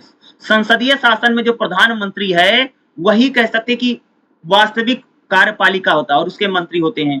संसदीय शासन में अगर आप देखोगे तो दो प्रमुख होते हैं, ठीक है, एक तो राष्ट्रपति होता है और एक प्रधानमंत्री होता है। संसदीय शासन में अगर आप देखोगे दोहरा नेतृत्व होता है। सरकार की लीडरशिप प्रधानमंत्री करता है और राज्य की लीडरशिप राष्ट्रपति करता है। संसदीय शासन में अगर आप देखोगे तो मंत्री परिषद जो है सामूहिक रूप से जिम्मेदार होता है। भाई सरकार हमेशा जिम्मेदार होती संसदीय शासन में, ये मैं आपको बता चुका हूं पहले। अगर मैं संसदीय शासन के थोड़े आपको गुण बता दूं, तो संसदीय शासन में अगर आप देखोगे ना, लोकतंत्र होता है भाई। जहां पर भी संसदीय शासन होगा वहां पर लोकतंत्र होगा है। लोकतंत्र में ही संसदीय शासन या कह सकते हैं कि राष्ट्रपति शासन प्रणाली होती है। जहां पर लोकतंत्र होगा वहां पर राष्ट्रपति शासन प्रणाली या संसदीय शासन होगा। संसदीय शासन में जो विधायिका यानी संसद सशक्त होती, वही संसद के द्वारा बनाए गए जो कानून है सबको मानने पड़ेंगे संसदीय शासन में। संसदीय शासन जो होता है वो हमेशा तेज निर्णय करता है, क्योंकि संसद जो है हमेशा तेज फैसले करती है। संसदीय शासन में सरकार जिम्मेदार होती है, यानी रिस्पॉन्सिबल गवर्नमेंट होती है। सरकार की जवाबदेही और उत्तरदायित्व होता, सरकार हर काम के लिए भाई जवाबदेह होगी, उत्तरदायी। संसदीय शासन में कहता सत्ता का विकेंद्रीकरण, यानी संसदीय शासन में कहता है कि जो सत्ता है, जो पावर है, वो सभी लोगों में बराबर बराबर बांट दे। संसदीय शासन में कहता भाई केंद्र सरकार और राज्य सरकारों में शक्तियां बांट दी जाती। संसदीय शासन भैया अस्थिर शासन है, कभी भी चुनाव हो सकता है भाई, जिस दिन सरकार गिरी उसी दिन चुनाव, अस्थिरता। संसदीय शासन में जो दल होते हैं उनमें अनुशासन होता है, वो हमेशा अपनी पार्टी के साथ जुड़े रहते हैं संसदीय शासन में। संसदीय शासन में नीति की कमी होती है भाई, संसदीय शासन में कभी कोई किसी की सरकार है, कभी कोई की सरकार है, तो कभी कोई कानून होता है। संसदीय शासन में हमेशा भैया वोट बैंक की राजनीति खूब, जैसे अगर आप देखो हमारे देश में कैसा शासन है, संसदीय शासन है, तो भाई मेरे हमारे देश में वोट बैंक की राजनीति खूब होती है। संसदीय शासन में कह सकते चुनाव कन्फर्म नहीं है, कभी भी चुनाव हो सकते हैं, ठीक है। राष्ट्रपति शासन प्रणाली में भाई फिक्स होता है, ठीक है। अगला हम लोग जो इसमें क्वेश्चन करेंगे, जैसे मैंने आपको ना अभी सत्तावादी शासन पढ़ा था ना, सत्तावादी शासन और अधिनायकवादी शासन लगभग सेम ही होता है। जैसे अधिनायकवादी शासन में भैया सत्ता एक तानाशाही आ जाएगी, उसी के पास पूरी सत्ता हो जाती, सत्ता का केंद्रीकरण, यानी पूरी सत्ता एक ही व्यक्ति के पास हो जाना, अधिनायकवादी शासन है। यानी अधिनायकवादी शासन और सत्तावादी शासन लगभग एक है। सत्तावादी शासन या अधिनायकवादी शासन में कहता राजनीतिक स्वतंत्रता नहीं है भाई, कोई भी किसी भी नागरिक को स्वतंत्रता, समानता, अधिकार नहीं होता है, वहां पर तो तानाशाही चलती है। अधिनायकवादी शासन में अगर भैया किसी ने सरकार का विरोध कर दिया तो उसको डायरेक्ट जेल में भर देगा।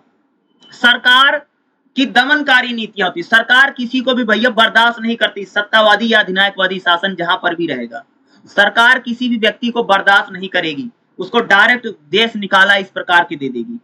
सत्तावादी शासन, अधिनायकवादी शासन में नागरिकों के अधिकारों का हमेशा उल्लंघन होता है, नागरिकों को किसी प्रकार के अधिकार नहीं होते हैं और नागरिकों को किसी प्रकार का राइट हम लोगों को सत्तावादी शासन या अधिनायकवादी शासन में देखने को नहीं मिलता। तो सत्तावादी शासन, अधिनायकवादी शासन बहुत इंपॉर्टेंट है और ये आपके एग्जाम में पूछा जा सकता है, ठीक है। ओके, देखिएगा अगला जो हमारा क्वेश्चन आएगा, क्या आएगा भाई मेरे क्वेश्चन नंबर 7 क्या है, दलीय व्यवस्था, यानी दल कितने प्रकार के होते हैं। अगर मैं बात करूं ना, दल 3 प्रकार के होते हैं, यानी पॉलिटिकल पार्टियां जो होती हैं, जो दल होते हैं 3 प्रकार के होते हैं। सबसे पहला होता है जी एक दलीय प्रणाली। एक दलीय प्रणाली का मतलब समझते हो, जिस देश में एक ही दल है या एक ही पार्टी चुनाव लड़ती है, या ऐसा भी हो सकता कि उस देश में उस देश की जनता एक ही पार्टी को बार बार जिता रही है, तो ऐसी व्यवस्था को हम लोग एक दलीय व्यवस्था बोलते हैं। जैसे अगर आप चीन में देखोगे ना, तो चीन में भैया मेरे एक दलीय व्यवस्था ही है। जैसे अफगानिस्तान, चीन, सीरिया, अरब, इन देशों में, नॉर्थ कोरिया, अगर इन देशों में देखोगे तो हमें एक ही दल ही दिखाई देता है। एक दलीय का मतलब ऐसा हो सकता कि वहां पर एक पार्टी चुनाव लड़ रही है, और ऐसा भी हो सकता कि उस देश में कई सारी पार्टियां चुनाव लड़ रही हो, लेकिन बाकी पार्टियां चुनाव नहीं जीत पा रही हैं, एक ही दल को लोग बार बार जिता रहे हैं, तो वो एक दलीय। ऐसा भी हो सकता है एक दलीय प्रभुत्व, यानी एक ही दल बार बार जीत रहा है। जिसे अगर मैं एग्जांपल बताऊं, जैसे आप सबने देखा होगा भाई कि जब हमारा देश आजाद हुआ, तो आजादी के बाद अगर आप देखोगे तो लंबे समय तक भारत में कांग्रेस ही जीतती थी। लगभग अगर आप देखोगे 1947 से लेकर के 1977 तक या 1989 तक, अगर मोटे तौर से अगर आप देखेंगे तो भारत में हमेशा कांग्रेस ही जीतती रही। भाई भारत में तो और भी तो पार्टियां थी ना, लेकिन वो जीत नहीं पाती थी। तो एक दलीय प्रणाली में क्या होता है कि एक ही दल जो है वह बार बार चुनाव जीत रहा है, या कह सकते हैं कि एक ही पार्टी को जनता बार बार जिता रही। जैसे भारत की आजादी के बाद अगर देखेंगे तो 1947 से लेकर के 1977 तक, या मोटे तौर से 1947 से लेकर के 1989 तक भारत में कांग्रेस पार्टी ही चुनाव जीतती थी। और भी पार्टियां भारत में चुनाव लड़ती थी, लेकिन जनता बार बार कांग्रेस को ही जिता रही थी। तो ऐसा भी कई बार हो सकता है कि एक दलीय प्रणाली में कि उस देश में एक ही पार्टी चुनाव लड़ रही हो, ऐसा भी एक दलीय शासन व्यवस्था में कई बार हो जाता है। जैसे अगर हम लोग बात करें चीन में, सीरिया में, अफगानिस्तान में, अरब में, ये ऐसे देश हैं जहां पर कह सकते हैं कि एक दलीय प्रणाली हम लोगों को देखने को मिलती है।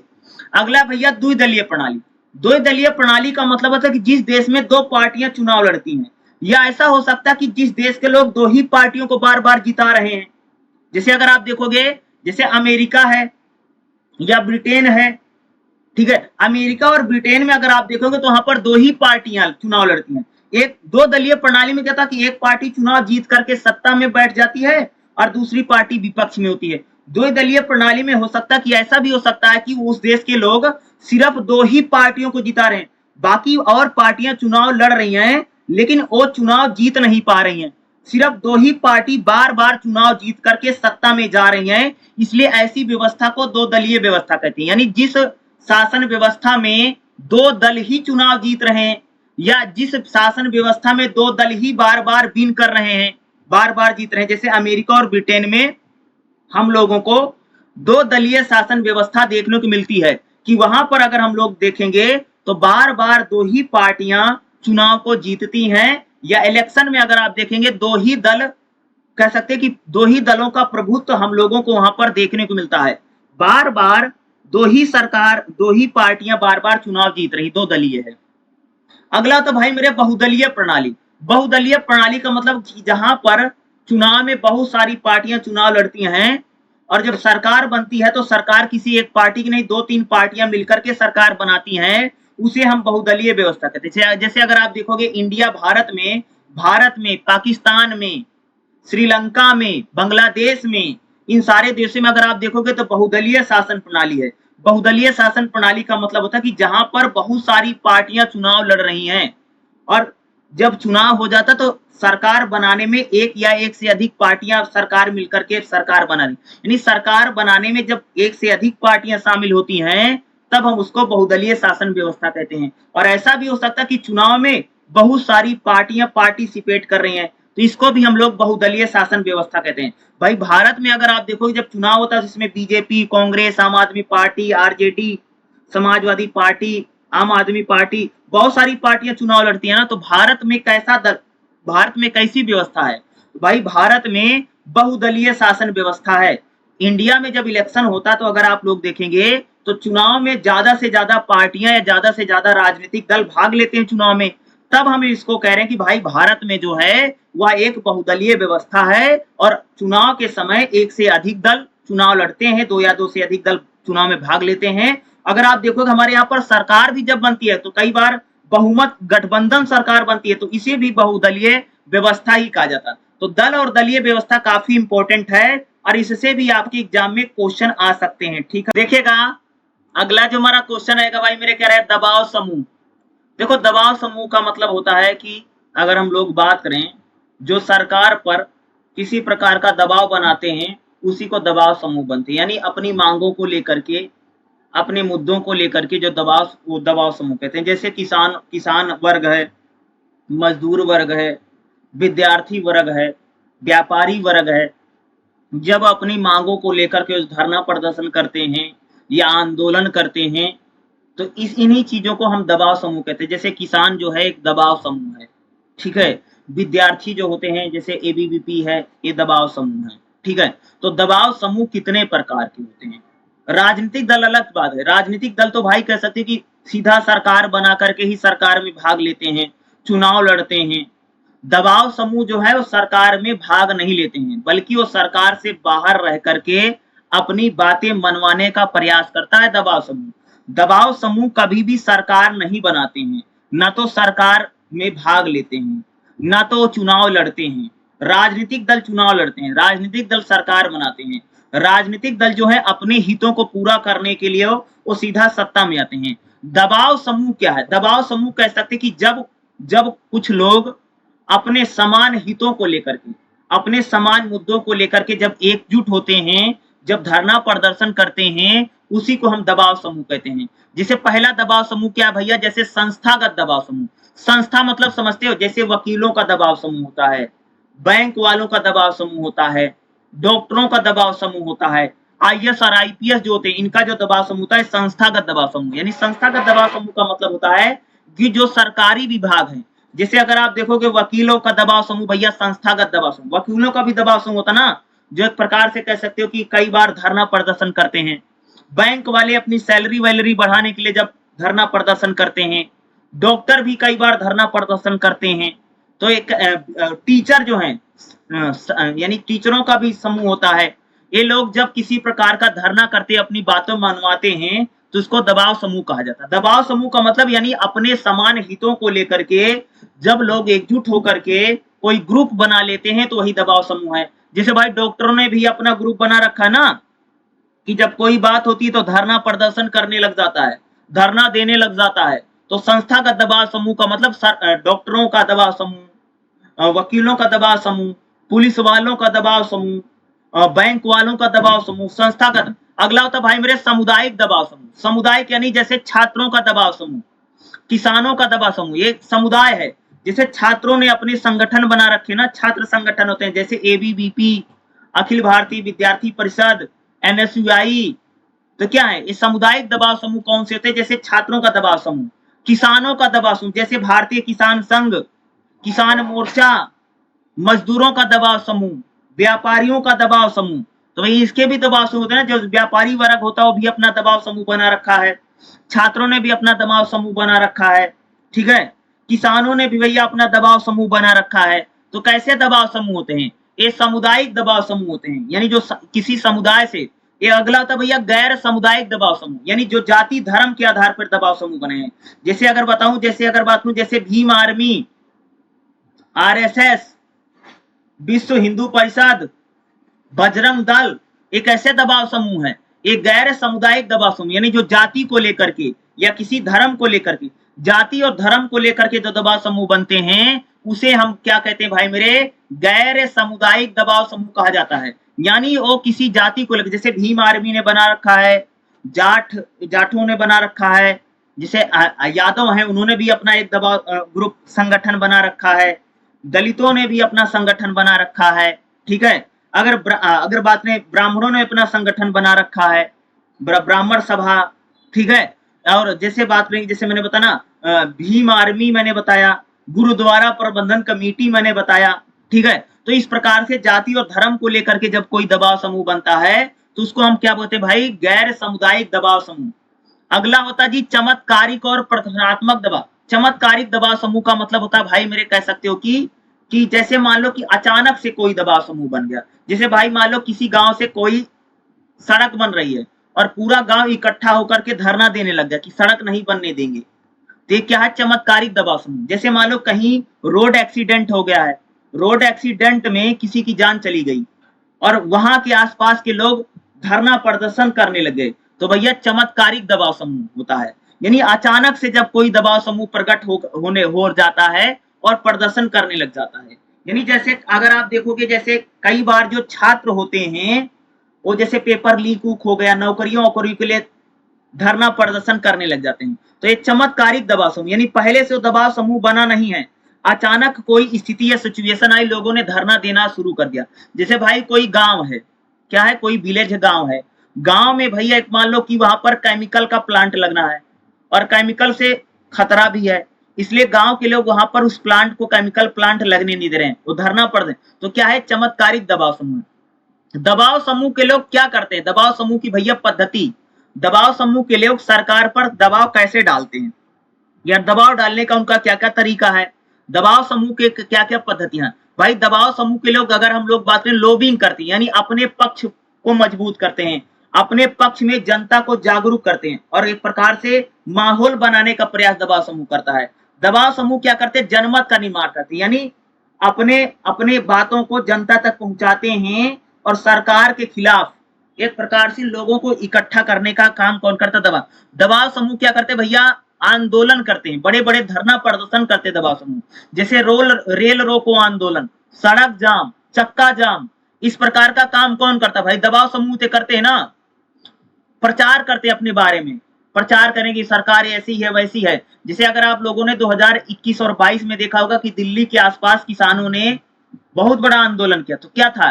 ये दबाव समूह है, किसानों का दबाव समूह था, जिन्होंने आंदोलन किया और बाद में सरकार को कृषि कानूनों को वापस लेना पड़ा। तो दबाव समूह हड़ताल भी करते हैं, आंदोलन भी करते हैं, सड़क जाम करते हैं, चक्का जाम करते हैं, अपने बारे में अपने बारे में प्रचार भी करते हैं, जनता को सरकार के खिलाफ एकजुट करने का प्रयास करते हैं और एक प्रकार से अपने बारे में एक मत बनाने का प्रयास कौन करता है भाई? दबाव समूह करता है। तो दबाव समूह कह सकते हैं कि दबाव बनाने के लिए इस प्रकार के व्यवस्थाएं करते हैं। एक क्वेश्चन मैं आप सबको और बता देता हूं भाई मेरे, दबाव समूह और राजनीतिक दल क्या होता है?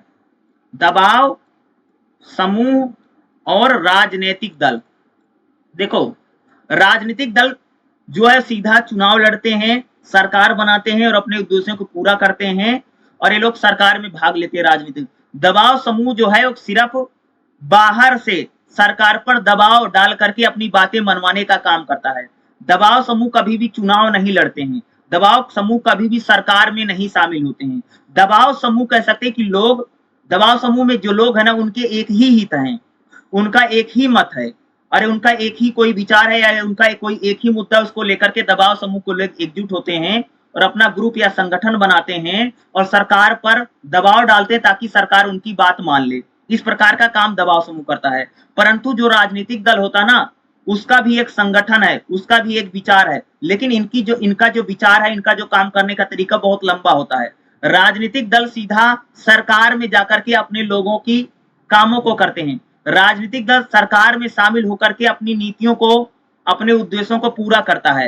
राजनीतिक दल चुनाव लड़ते हैं, राजनीतिक दल चुनाव में भाग लेते हैं, अपने उम्मीदवार खड़े करते हैं।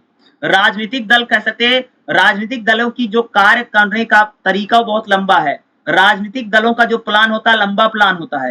राजनीतिक दलों में अगर आप देखोगे तो बहुत बड़ी संख्या में लोग होते हैं। राजनीतिक दलों में अगर आप देखो, राजनीतिक दलों के पास पैसा ज्यादा होता है, बल्कि जो दबाव समूह था, दबाव समूह में लोग कम होते हैं, उनके पास पैसा संसाधन कम होता है। दबाव समूह जो है सिर्फ सरकार से बाहर रह करके किसी प्रकार का दबाव डाल करके अपनी बातें मनवाने तक ही सीमित है।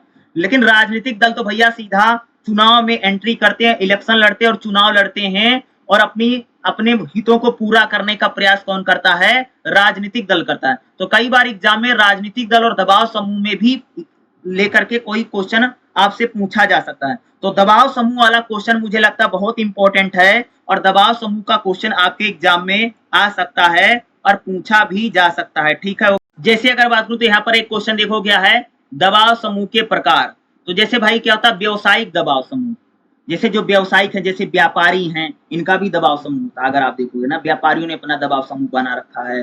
सुनारों ने जो सोने का काम करते, इन्होंने कपड़ा व्यापारी होते थे, उन्हें ये भी लोग अपना दबाव समूह बना लेते हैं और अपने हितों को पूरा करने के लिए, अपनी बातों को मनवाने के लिए यह भी समय समय पर क्या करते हैं और धरना प्रदर्शन करते रहते हैं, सड़क जाम, चक्का जाम करते हैं। अगला श्रमिकों ने, भाई श्रमिक यानी जो मजदूर वर्ग होता है, मजदूरों ने भी अपना दबाव समूह बना रखा ना, देखा होगा ना कई बार जो मजदूर संगठन है, मजदूर संगठनों ने भी क्या बना रखा भाई मेरे? अपना दबाव समूह बना रखा है। या भी सरकार पर दबाव डालते हैं, या भी सरकार को प्रेशराइज करते हैं कि सरकार इनकी बातों को मान ले, इनके अनुसार काम करे, इनके अनुसार चले। तो मजदूरों का भी दबाव समूह है। उसी प्रकार से किसानों ने भैया अपना दबाव समूह बना रखा है। जो आपने देखा होगा दिल्ली में किसानों ने कितना बड़ा आंदोलन किया और बाद में सरकार को भाई झुकना पड़ा, तीनों कानूनों को वापस लेना पड़ा। तो किसानों का भी दबाव समूह होता है। किसानों का भाई बड़ा भयंकर दबाव समूह। भारत में तो किसानों ने हमेशा आंदोलन किए हैं, जैसे भारतीय किसान यूनियन, किसान सभा, किसान मूवमेंट, इस प्रकार के दबाव समूह किसानों ने बना रखे हैं। और जब किसानों का कोई मुद्दा होता, कोई इशू होता, तो किसान आकर के धरना प्रदर्शन करने लग जाता है। आप लोगों ने देखा कि पंजाब के किसानों ने आकर के 2021 और 22 में उन्होंने दिल्ली में कितना बड़ा आंदोलन किया। सरकार के बनाए गए 3 कृषि कानूनों को लेकर के उन्होंने आंदोलन किया और बाद में सरकार को वो कानून वापस लेना पड़ा। तो भैया किसानों का दबाव समूह। कृषक, धार्मिक दबाव समूह था, जैसे अगर मैं तो ना, धार्मिक दबाव समूह बहुत होते हैं, जैसे बजरंग दल का दबाव समूह है, आरएसएस का दबाव समूह है, गुरुद्वारा प्रबंधन कमेटी है, भीम आर्मी है। एक कैसे हैं? एक खास से धार्मिक दबाव समूह, जैसे आरएसएस है, विश्व हिंदू परिषद है। तो यह धार्मिक दबाव समूह है। तो जो अपने धर्म और को लेकर के किसी प्रकार की बात हो जाती है, तब ये लोग भी अपना धरना प्रदर्शन करते हैं, ये भी दबाव समूह होता है। अन्य दबाव समूह भी होते हैं, जैसे अगर बात करूं, जैसे वकीलों के दबाव समूह, व्यापारियों के दबाव समूह, सरकारी संस्थान जो होते हैं उसके भी दबाव समूह, जैसे आईएएस और आईपीएस वालों ने भी भाई अपने दबाव समूह बना रखे हैं। तो दबाव समूह मुझे लगता है कि एक इंपॉर्टेंट टॉपिक रहेगा, जिससे क्वेश्चन एग्जाम में आएगा तो अच्छे से बना करके लिख करके आएगा। देखेगा अगला जैसे हमारा क्वेश्चन कर रहा है भाई मेरे उदारवाद। मैं थोड़ा सा उदारवाद के बारे में बता देता हूँ। जैसे पारंपरिक उदारवाद है, आधुनिक उदारवाद है। उदारवाद की मैं बात कर लेता हूँ। देखो उदारवाद क्या है? उदारवाद एक विचारधारा है जो एक प्रकार से कह सकते हो कि नागरिकों को अधिक से अधिक स्वतंत्रता देने के पक्ष में बात करती है। यानी जो उदारवाद है वो नागरिकों की स्वतंत्रता की बात करता है। उदारवादी विचारकों का कहना है कि व्यक्ति स्वतंत्र है और व्यक्ति अपना विकास स्वयं कर लेगा, इसलिए व्यक्तियों पर राज्य को ज्यादा से ज्यादा कानून उनके ऊपर नहीं लाने चाहिए। यानी उदारवाद कह सकते हैं कि व्यक्ति की स्वतंत्रता का समर्थक है। उदारवाद कहता है कि भाई नागरिक के पास बुद्धि है, विवेक है, वो अपना विकास स्वयं कर लेगा। सरकार को नागरिकों के ऊपर बहुत ज्यादा नियम कानून नहीं लादने चाहिए, क्योंकि नागरिक फिर तो स्वतंत्र होकर के काम नहीं कर पाएगा। तो उदारवादी जो विचारक हैं उनका मानना यही है कि नागरिकों को ज्यादा से ज्यादा स्वतंत्रता दी जाए। सरकार जो है, जो राज्य सरकार या जो सरकार या राज्य है, वो नागरिकों की सुरक्षा करे, देश की सुरक्षा करे और बहुत ज्यादा नियम कानून नहीं होने चाहिए, कहता उदारवाद। उदारवाद व्यक्ति की स्वतंत्रता, व्यक्ति की सुरक्षा की बात करता है और कहता है कि सरकार को कम से कम शासन करना चाहिए और सरकार को अपने नागरिकों पर कम से कम नियम कानूनों को लादना चाहिए। उदारवाद की अगर मैं बात करूं तो इसमें जॉन लॉक जैसे एक विद्वान हैं जिन लोगों ने उदारवाद की बात की है। परंपरागत उदारवाद की अगर बात करूं तो यही कहता है कि एक प्रकार से व्यक्ति स्वतंत्र है, व्यक्ति को स्वतंत्रता सबसे प्रमुख है और व्यक्ति स्वतंत्र रूप से अपना विकास कर सकता है, काम कर सकता है। जैसे अगर मैं आधुनिक उदारवाद की बात करूं तो आधुनिक उदारवाद ओपन मार्केट की बात करता है कि भाई खुली अर्थव्यवस्था हो, खुला कंपटीशन हो, ठीक है। वैश्वीकरण का समर्थक जो है वो आधुनिक उदारवाद है, ठीक है।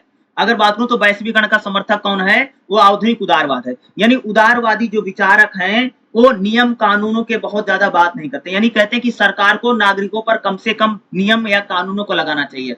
यानी ये लोग एक प्रकार से कह सकते हो कि व्यक्ति की स्वतंत्रता के समर्थक हैं। यानी सरकार को कम से कम शक्तियां देना चाहते हैं उदारवादी लोग। यानी उदारवाद जो है वो व्यक्ति को कम से कम स्वतंत्रता, राज्य को या सरकार को कम से कम स्वतंत्रता देना चाहता है और व्यक्ति की स्वतंत्रता के समर्थक हैं। यानी व्यक्ति को एक्सट्रीम पावर, व्यक्ति अपने अपने मन मर्जी से अपना विकास स्वयं कर लेगा, सरकार को कोई काम नहीं करना है। उदारवाद के जो लोग हैं ना, जैसे जैसे भाई लोगों को सरकार सब्सिडी दे, फ्री में उनको यात्रा करवा दे, रेलवे में, बस में, स्वास्थ्य में, अगर सरकार जो लोगों को फ्री करती है या सरकार जो लोगों को एक प्रकार से मदद करती है, उस मदद के खिलाफ ये लोग खड़े हैं। लोग उदारवाद यही कह रहा है कि भैया व्यक्ति स्वतंत्र है, व्यक्ति में बुद्धि है, विवेक है, व्यक्ति अपना विकास स्वयं कर लेगा, सरकार को ज्यादा परेशान होने की आवश्यकता नहीं है, सरकार को ज्यादा परेशान होने की जरूरत नहीं है। ये उदारवाद का विचार है, ये उदारवादी लोगों का मानना है। मार्क्सवाद क्या है? मार्क्सवाद कह सकते हैं, मार्क्सवादी लोगों का कहना है कि भाई समाज में दो वर्ग बन गया है, ठीक है। एक है अमीर, एक है गरीब। या ये कहते हैं कि एक है पूंजीपति वर्ग, दूसरा है मजदूर वर्ग। मार्क्सवाद राज्य के खिलाफ विचारधारा है। ये कहता कि जब तक राज्य में पूंजीपति रहेंगे तब तक शोषण होता रहेगा। मार्क्सवाद राज्य को नहीं मानता है, वो कहता कि राज्य होना ही नहीं चाहिए। कहता कि जब तक राज्य रहेगा तब तक उस पर अमीरों का या पूंजीपतियों का वर्चस्व रहेगा और पूंजीपति हमेशा मजदूरों या गरीबों का शोषण करता रहता है। तो मार्क्सवाद कहता है कि पूंजीपतियों को समाप्त कर देना चाहिए। जब समाज में ना पूंजीपति यानी समाज में कोई वर्ग नहीं होना चाहिए, और जब तक समाज में पूंजीपति रहेंगे और मजदूर रहेंगे तब तक समाज में संघर्ष होता रहेगा। मजदूरों का शोषण हमेशा पूंजीपति करता है। आप लोगों ने देखा ना कि भाई जो इंडस्ट्री होती, कंपनी होती है, अगर आप लोगों ने देखा कंपनियों में जो उद्योगपति है, जो पूंजीपति है, जो इंडस्ट्री लगा रखा है, भाई हमेशा वो कंपनियों में देखोगे मजदूरों का शोषण करता रहता है और सारा जो मुनाफा है पूंजीपति कमाता है। मजदूर को तो सिर्फ एक सैलरी मिलती है ना। मजदूर 8 घंटे कंपनियों में जाकर के काम करता है और मजदूरों का शोषण हमेशा पूंजीपति या उद्योगपति करता रहता है। इसलिए कह सकते कि मार्क्सवाद के लोगों का यही मानना है कि भाई राज्य शोषणकारी है, राज्य नागरिकों का शोषण करता है, राज्य नागरिकों का दमन करता है, इसलिए राज्य को तो होना ही नहीं चाहिए। इसलिए मार्क्सवादी लोग कहते हैं कि हे मजदूरों, क्योंकि मजदूर की संख्या है, हे मजदूरों तुम उठो और इन पूंजीपतियों को समाप्त कर दो, क्योंकि जब तक पूंजीपति रहेगा, जब तक समाज में दो वर्ग रहेंगे, तब तक समाज में हमेशा संघर्ष होता रहेगा। यानी मार्क्सवाद कह सकते हो कि पूंजीवादी अर्थव्यवस्था के खिलाफ,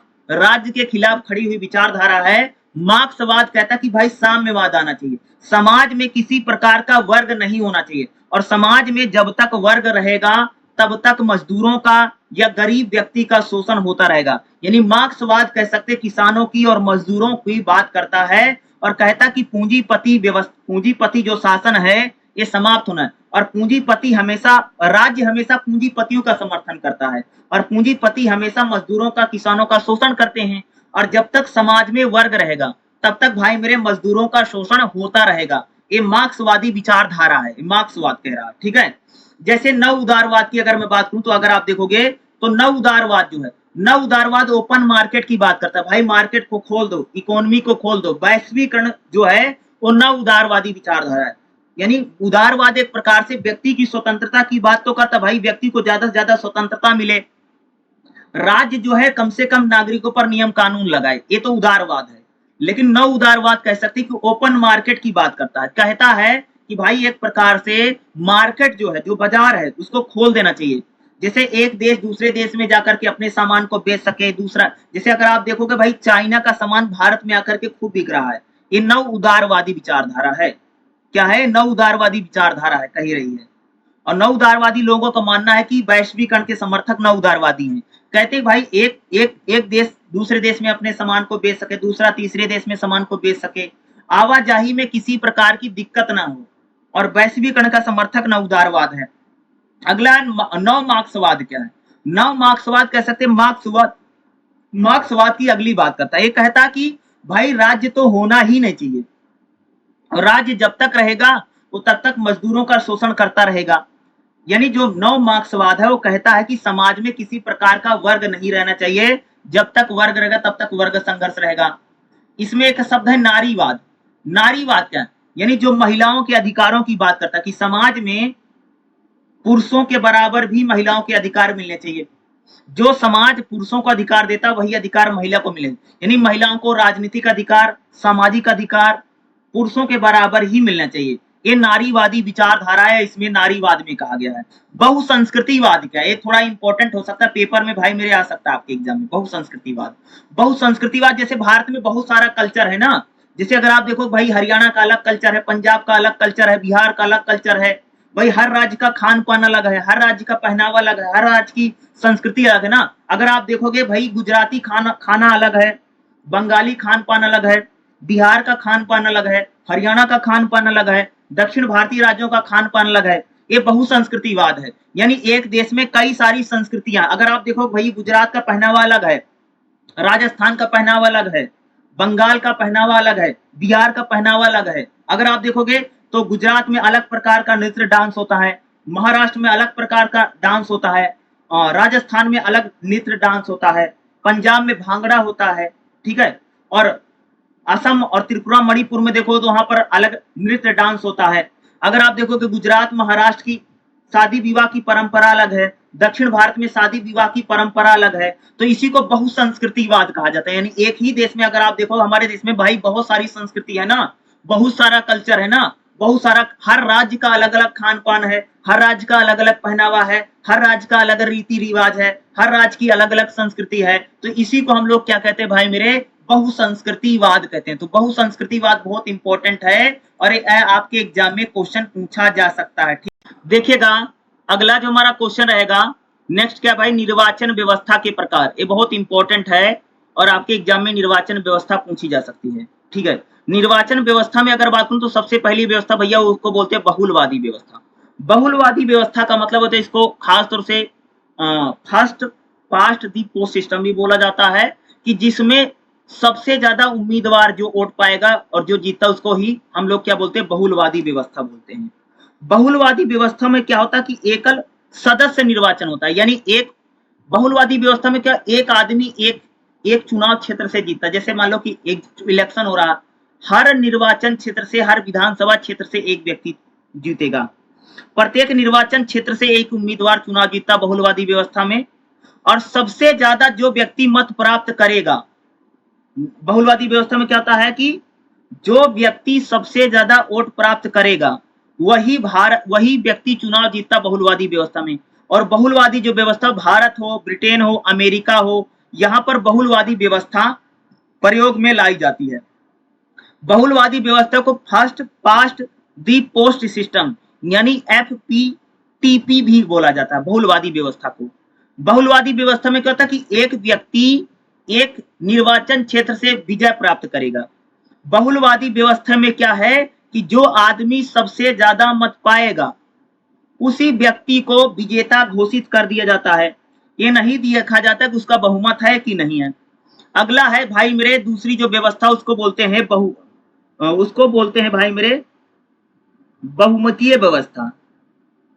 बहुमतीय व्यवस्था में क्या होता है कि कोई भी उम्मीदवार जो है जो चुनाव जीतेगा उसको कम से कम 51% मत हासिल करना जरूरी है। कितना भाई मेरे 51% मत मिले। ये नहीं कि आपको सबसे ज्यादा वोट मिले, आपको कम से कम 51% मत मिलना ही मिलना है, तभी आप चुनाव जीत पाएंगे। ये बहुमतीय व्यवस्था की खासियत है। बहुमतीय व्यवस्था में मतदाता किसी को पार्टी को वोट देता है और उसे उसी प्रकार से चलता है। तो बहुमतीय व्यवस्था में क्या कि उम्मीदवार को ऐसा नहीं कि भाई सबसे ज्यादा वोट पाओगे तो जीत जाओगे, आपको कम से कम 51% वोट मिलेगा तभी आप जीत पाएंगे। अगला होता अनुपातिक प्रतिनिधित्व व्यवस्था। अनुपातिक प्रतिनिधित्व व्यवस्था में क्या होता है, इस प्रणाली में सीटों का आवंटन पार्टियों को प्राप्त मतों के, यानी इसमें आपको लोगों को वोट नहीं, आपको पार्टी को वोट देना है। जैसे सूची प्रणाली को, तो सूची प्रणाली में जो होता है कि लोग पार्टी को वोट देते हैं, किसी व्यक्ति को नहीं। और दूसरा अगर सूची प्रणाली की बात हो, सूची व्यवस्था में क्या होता है कि लोग जैसे उम्मीदवार है उनके सामने 1 2 3 4 लिखा, सबको वोट देना। आपकी पहली पसंद कौन है, दूसरी पसंद कौन है, तीसरी पसंद कौन है, चौथी पसंद कौन है। इस प्रकार से हमें अनुपात में आपको वोट देना, परसेंटेज में आपको वोट देना पड़ेगा, भाई आपको कौन सा पसंद है उम्मीदवार, इसको हम लोग बोलते हैं। मिश्रित सदस्य व्यवस्था क्या होती है कि जहां पर कह सकते कि कुछ उम्मीदवार बहुलवादी व्यवस्था से जीत करके आ रहा है, कुछ उम्मीदवार बहुमतीय व्यवस्था से जीत करके आ रहे हैं, कुछ उम्मीदवार समान अनुपातिक व्यवस्था से जीत करके आ रहे हैं, तो उसी को मिश्रित व्यवस्था कहा जाता है। मिश्रित सदस्य व्यवस्था में क्या होता है कि अलग अलग जो उम्मीदवार हैं अलग अलग चुनाव निर्वाचन व्यवस्था से इलेक्शन जीत करके आते हैं, उसी को हम क्या कहते हैं, मिश्रित सदस्य व्यवस्था कहा जाता है। देखिएगा यहाँ पर एक क्वेश्चन हम लोग और कर लेते हैं भाई, जो बहुलवादी व्यवस्था है, यहां लिख लो बहुलवादी व्यवस्था, एग्जाम में अगर पूछे, या फर्स्ट पास्ट दी पोस्ट सिस्टम इसको बोला जाता है।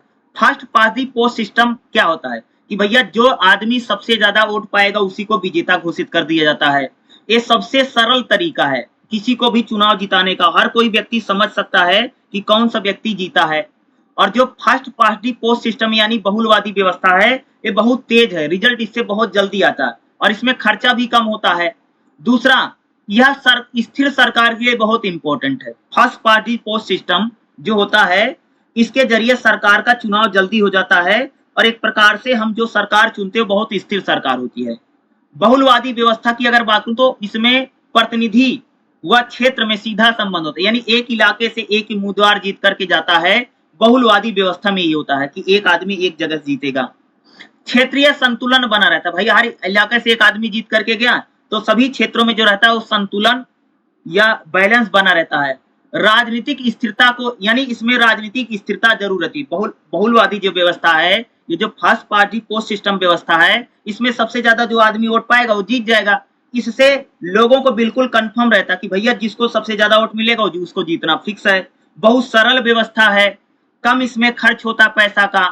हर इलाके से कोई ना कोई व्यक्ति चुनाव जीत करके जाता है तो हर इलाके का प्रतिनिधित्व भी होता है। तो बहुलवादी व्यवस्था के क्या है, ये लाभ इसको आप कह सकते हैं। अगला अगर हम लोग बात करें ना, अनुपातिक प्रतिनिधित्व व्यवस्था क्या है, इसके क्या फायदे हैं। अनुपातिक जो प्रतिनिधित्व व्यवस्था होती है यह बहुत न्याय संगत है, इसमें सबको प्रतिनिधित्व मिलता है, इसमें छोटी जाति बड़ी जाति सबको बराबर मिल जाता है। छोटे दलों के लिए और अल्पसंख्यकों के लिए अनुपातिक प्रतिनिधित्व व्यवस्था बहुत इंपॉर्टेंट है। इसमें जनमत का सही प्रयोग होता है भैया, इसमें किसी का वोट खराब नहीं जाता, सबका वोट का यूज होता है अनुपातिक प्रतिनिधित्व व्यवस्था में। अनुपातिक प्रतिनिधित्व व्यवस्था में अगर बात करें, राजनीति में कभी भी ध्रुवीकरण नहीं होता कि ऐसा किसी को जाति धर्म के नाम पर वोट नहीं मांगता कोई व्यक्ति। अनुपातिक प्रतिनिधित्व व्यवस्था में गठबंधन सरकारें बनती है, ज्यादातर अलायंस की सरकारें बनेंगी। अनुपातिक प्रतिनिधि व्यवस्था में राजनीति अस्थिर रहती है।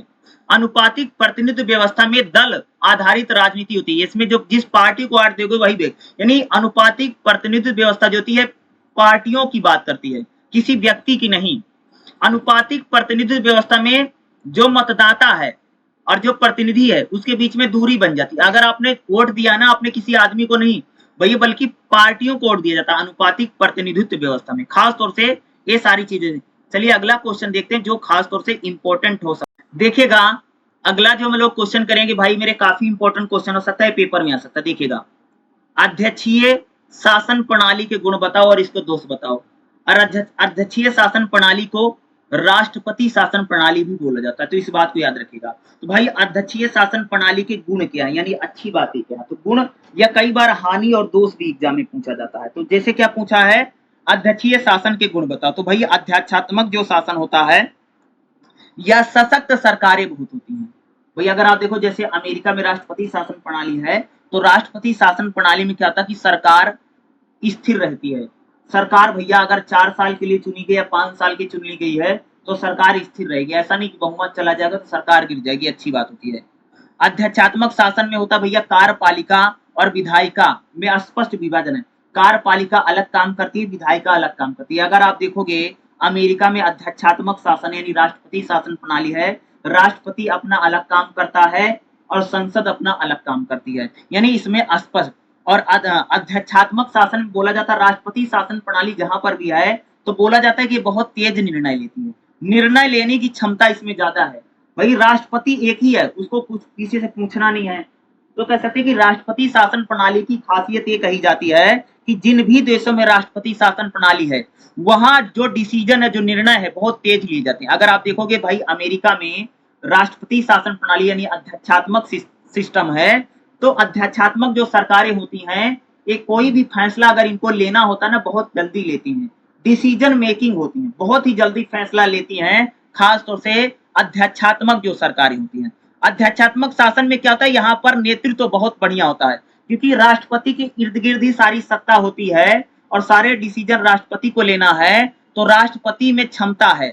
दूसरा कहते हैं लोकप्रिय उत्तरदायित्व, यानी राष्ट्रपति शासन में भी राष्ट्रपति उत्तरदायी होता है। राष्ट्रपति शासन में एक बड़ी विशेषता यह होती है कि भाई मेरे जो राष्ट्रपति है वो कोई भी डिसीजन स्वयं ले सकता है, स्वतंत्र है। दूसरा राष्ट्रपति से किसी को पूछना नहीं है, संसद वंसद से पूछना नहीं पड़ता है, इसलिए अच्छा रहता है। राष्ट्रपति को जल्दी से हटाया नहीं जा सकता। राष्ट्रपति शासन में अध्यक्षात्मक शासन या राष्ट्रपति शासन के गुण यह भी हैं कि राष्ट्रपति को जल्दी हटाया नहीं जा सकता है। भाई अगर राष्ट्रपति ने भाई देशद्रोह का काम कर दिया है या कोई भ्रष्टाचार का काम कर दिया है या किसी महिला के साथ उसने शोषण दमन कर दिया है, तभी राष्ट्रपति को हटाया जा सकता है। राष्ट्रपति शासन में क्या है कि सरकार जल्दी से गिरती नहीं है। राष्ट्रपति शासन में भैया चुनाव 5 साल के बाद होता है।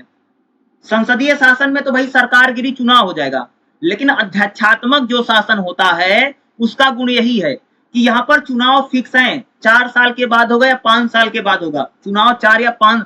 अगर हम लोग बात, आज तक अमेरिका में कभी भी बीच में चुनाव नहीं हुआ, हमेशा 4 साल के बाद ही हुआ है। ठीक है, राष्ट्रपति की डेथ हो जाए तो मान सकते हैं, लेकिन कह सकते हो कि अमेरिका में अध्यक्षात्मक शासन राष्ट्रपति शासन प्रणाली है और भैया 5 साल या वहां 4 साल के बाद चुनाव 4 साल के बाद ही होता है, बीच में नहीं होता है।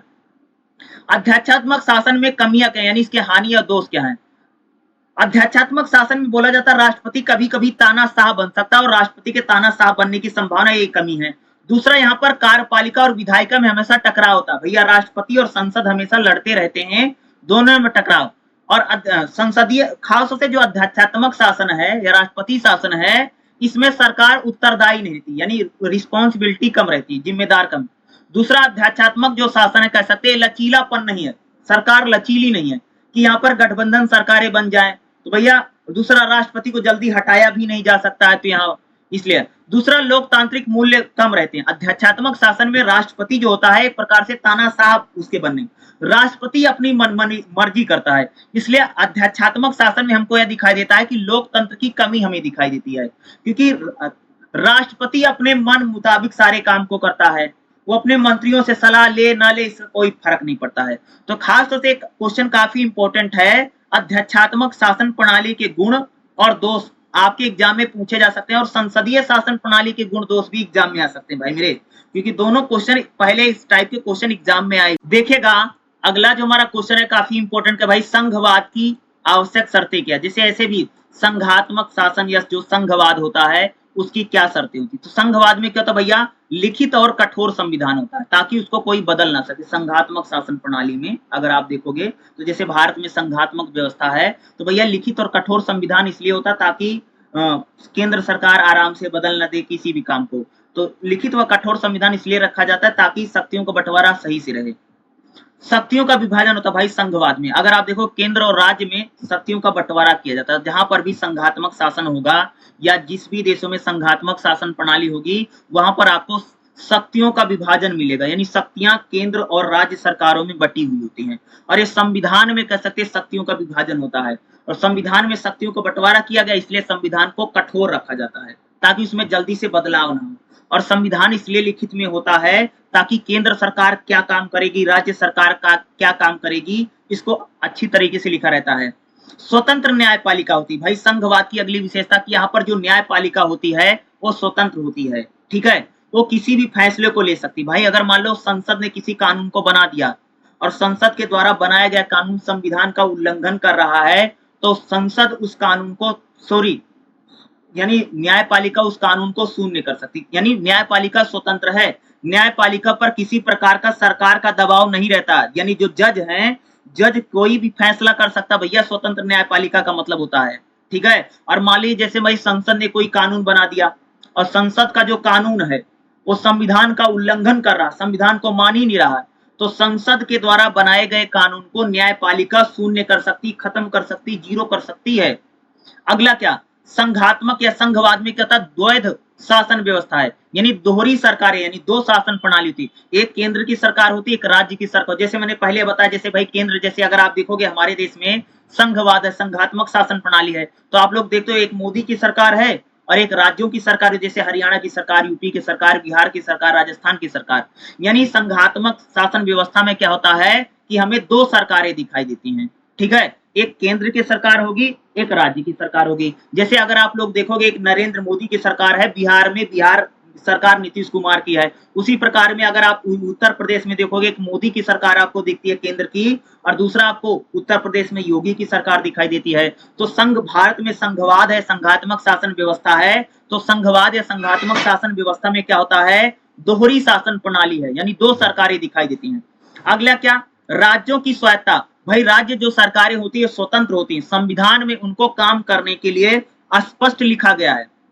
संघवाद में क्या कि राज्यों को पूरी शक्ति होती है कि वो अपने राज्य के लिए किसी भी कानून को बना सकते हैं या किसी भी कानून को लागू कर सकते हैं। तो संघात्मक शासन व्यवस्था जो है या जो संघवाद है उसमें राज्य पूरी तरीके से स्वतंत्र हैं। भैया केंद्र सरकार अलग काम करती है, लेकिन देखा आप देखो जैसे हरियाणा की सरकार है, बिहार की सरकार है, यूपी की सरकार है, ठीक, राजस्थान की सरकार है। तो ये सरकारें यानी जो राज्यों की सरकारें होती हैं अपने राज्य के लिए किसी भी कानून को बना सकती हैं, ऐसा नहीं कि केंद्र सरकार उनको कुछ कर सकती है।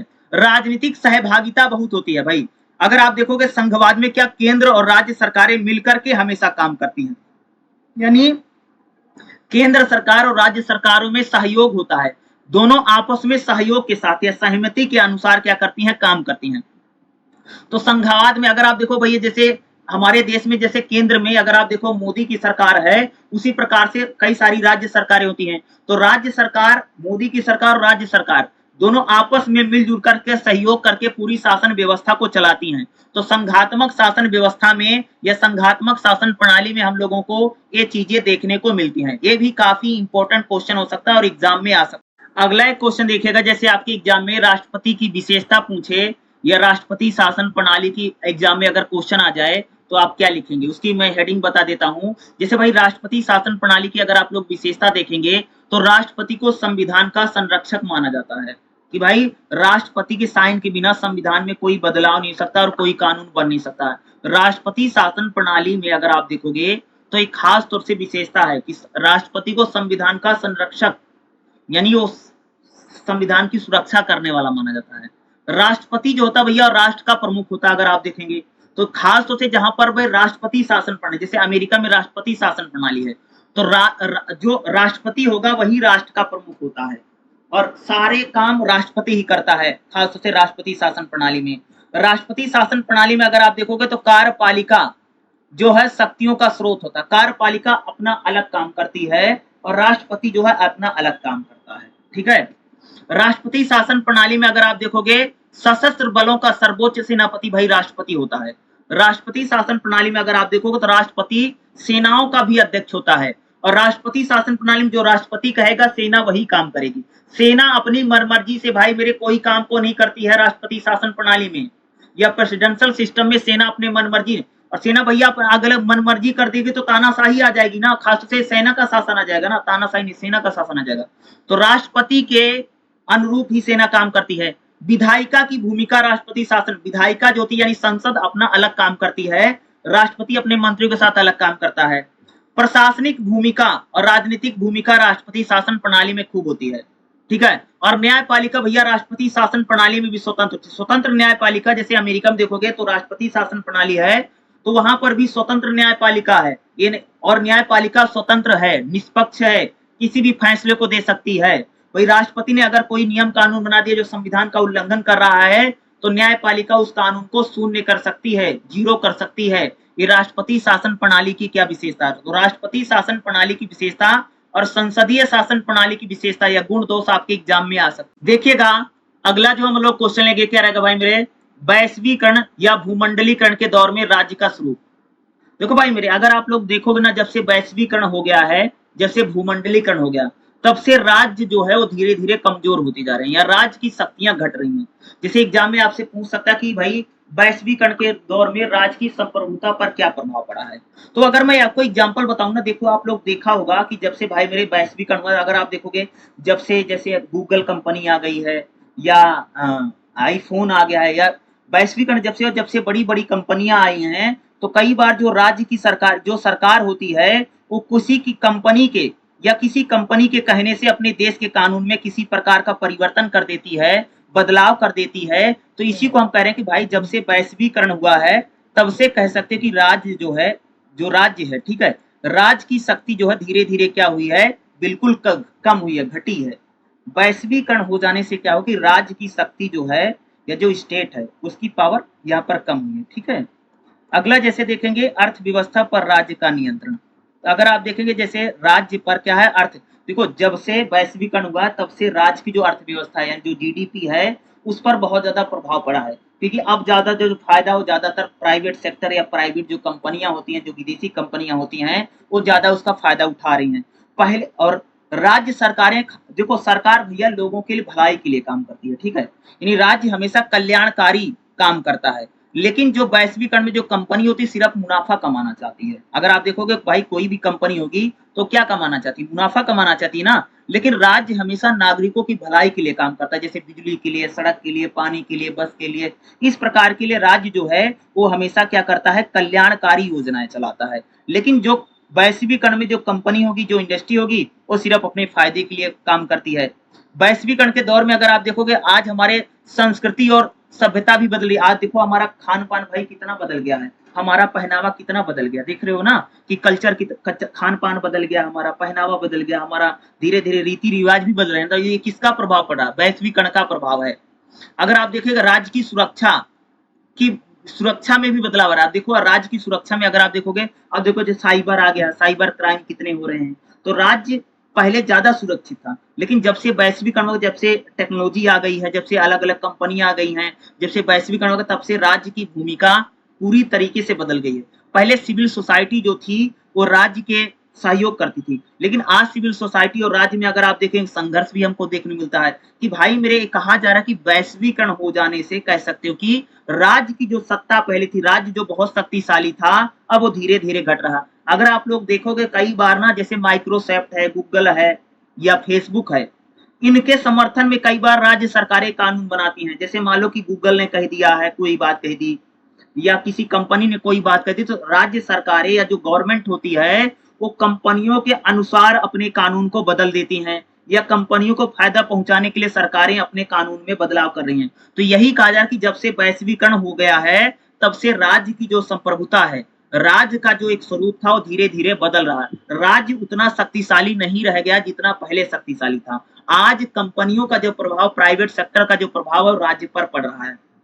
खास तौर से देखो, भाई राज्य लोगों की भलाई के लिए काम करता है, जनता की भलाई के लिए काम करता है, जनता की बेहतरी के लिए काम करता है। लेकिन जो कंपनी होती है, जो इंडस्ट्री होती है, वो सिर्फ अपना फायदा कमाती है। तो ये कह सकते हो कि राज्य जितना शक्तिशाली रहेगा उतना नागरिकों के लिए अच्छा रहेगा, और कंपनियों के समर्थन में जब राज्य अपने कानून को बदलता है तो ये अच्छी बात नहीं है, कह सकते हो। और आज जब से वैश्वीकरण हो गया है, जब से ग्लोबलाइजेशन हो गया, तब से कह सकते हैं कि ज्यादातर जो राज्य हैं, खासतौर से छोटे राज्य होते हैं जैसे नेपाल है, भूटान है, बहुत ही संकुचित राज्य होते हैं, और कंपनियों के पास इतना पैसा, इतना टर्नओवर है कि छोटे-छोटे राज्य कई सारी विदेशी कंपनियां या प्राइवेट कंपनियों के चक्कर में अपने कानून को बदलते हैं, या पर्यावरण के साथ समझौता करते हैं, या नागरिकों के साथ समझौता करते हैं। यानी अब राज्य जो है उतना शक्तिशाली नहीं रह गया है जितना पहले शक्तिशाली था, ये यहाँ पर कहा जा रहा है। यानी राज्य उतना पावरफुल नहीं है जितना पावरफुल हमें राज्य की सरकारें पहले दिखाई देती हैं। तो ये क्वेश्चन काफी इंपॉर्टेंट रहेगा वैश्वीकरण के दौर में, राज्य का बदलता स्वरूप। ये पहले भी आया है और इस बार भी आपके एग्जाम में पूछा जा, देखिएगा जैसे एक क्वेश्चन और मैं बताऊं, देखो एग्जाम में पूछा जा सकता है, संघीय और एकात्मक व्यवस्था में क्या अंतर है। जैसे मैंने बताया था शक्तियों के आधार पर, देखो संघात्मक और एकात्मक व्यवस्था में शक्तियों के आधार पर अंतर है, शक्ति की प्रकृति के आधार पर अंतर है, क्षेत्रीय सीमांकन के आधार पर अंतर है, विकेंद्रीयकरण के आधार पर अंतर है, और कार्यात्मक स्वायत्तता के आधार पर यहाँ पर हम लोगों को अंतर देखने को मिलता है। ठीक है, ये कुछ डिफरेंस है और कुछ अंतर हमको देखने को मिलता है। बाकी तो अगर मैं बात करूं तो लगभग आपको मैंने लगभग सारे क्वेश्चन पढ़ा दिए हैं, और जो मैंने बताया लगभग यही क्वेश्चन आपको एग्जाम में भी देखने को मिलेगा। ठीक है, और बाकी जो कुछ बचा होगा वो मैं आपको दूसरा वीडियो आपके लिए जरूर बना दूंगा। सेकंड वीडियो अगर आएगा तो उसमें बाकी बचे हुए क्वेश्चन को मैं आपको जरूर पढ़ा दूंगा। इस वीडियो में या इस पीडीएफ से जो मैंने आपको पढ़ाया है ये सारा लगभग आपको एग्जाम में आएगा ही आएगा, और मोस्टली बहुत सारे क्वेश्चन जो मैंने आपको पढ़ाया है एग्जाम में यही सारे क्वेश्चन भी आप लोगों को देखने को मिलेंगे। मोस्टली यही क्वेश्चन आएगा, और पेपर में एक खास तौर से जो पूरा नोट्स है ना, अगर आप लोग इस वीडियो को देख रहे हो तो अगर आप इसको लिखना चाहते तो लिख सकते हैं। इससे आपको एक सारी हेडिंग है, क्योंकि भाई हेडिंग अच्छे से लिखोगे तो एक्सप्लेन आप अच्छे से कर पाओगे, और आपको मार्क्स और नंबर भी एग्जाम में अच्छे खासे मिल जाएंगे। तो ठीक है, तो अच्छे से करके आइएगा एग्जाम को, और कैसे गया मुझे जरूर बताना। ठीक है, ओके।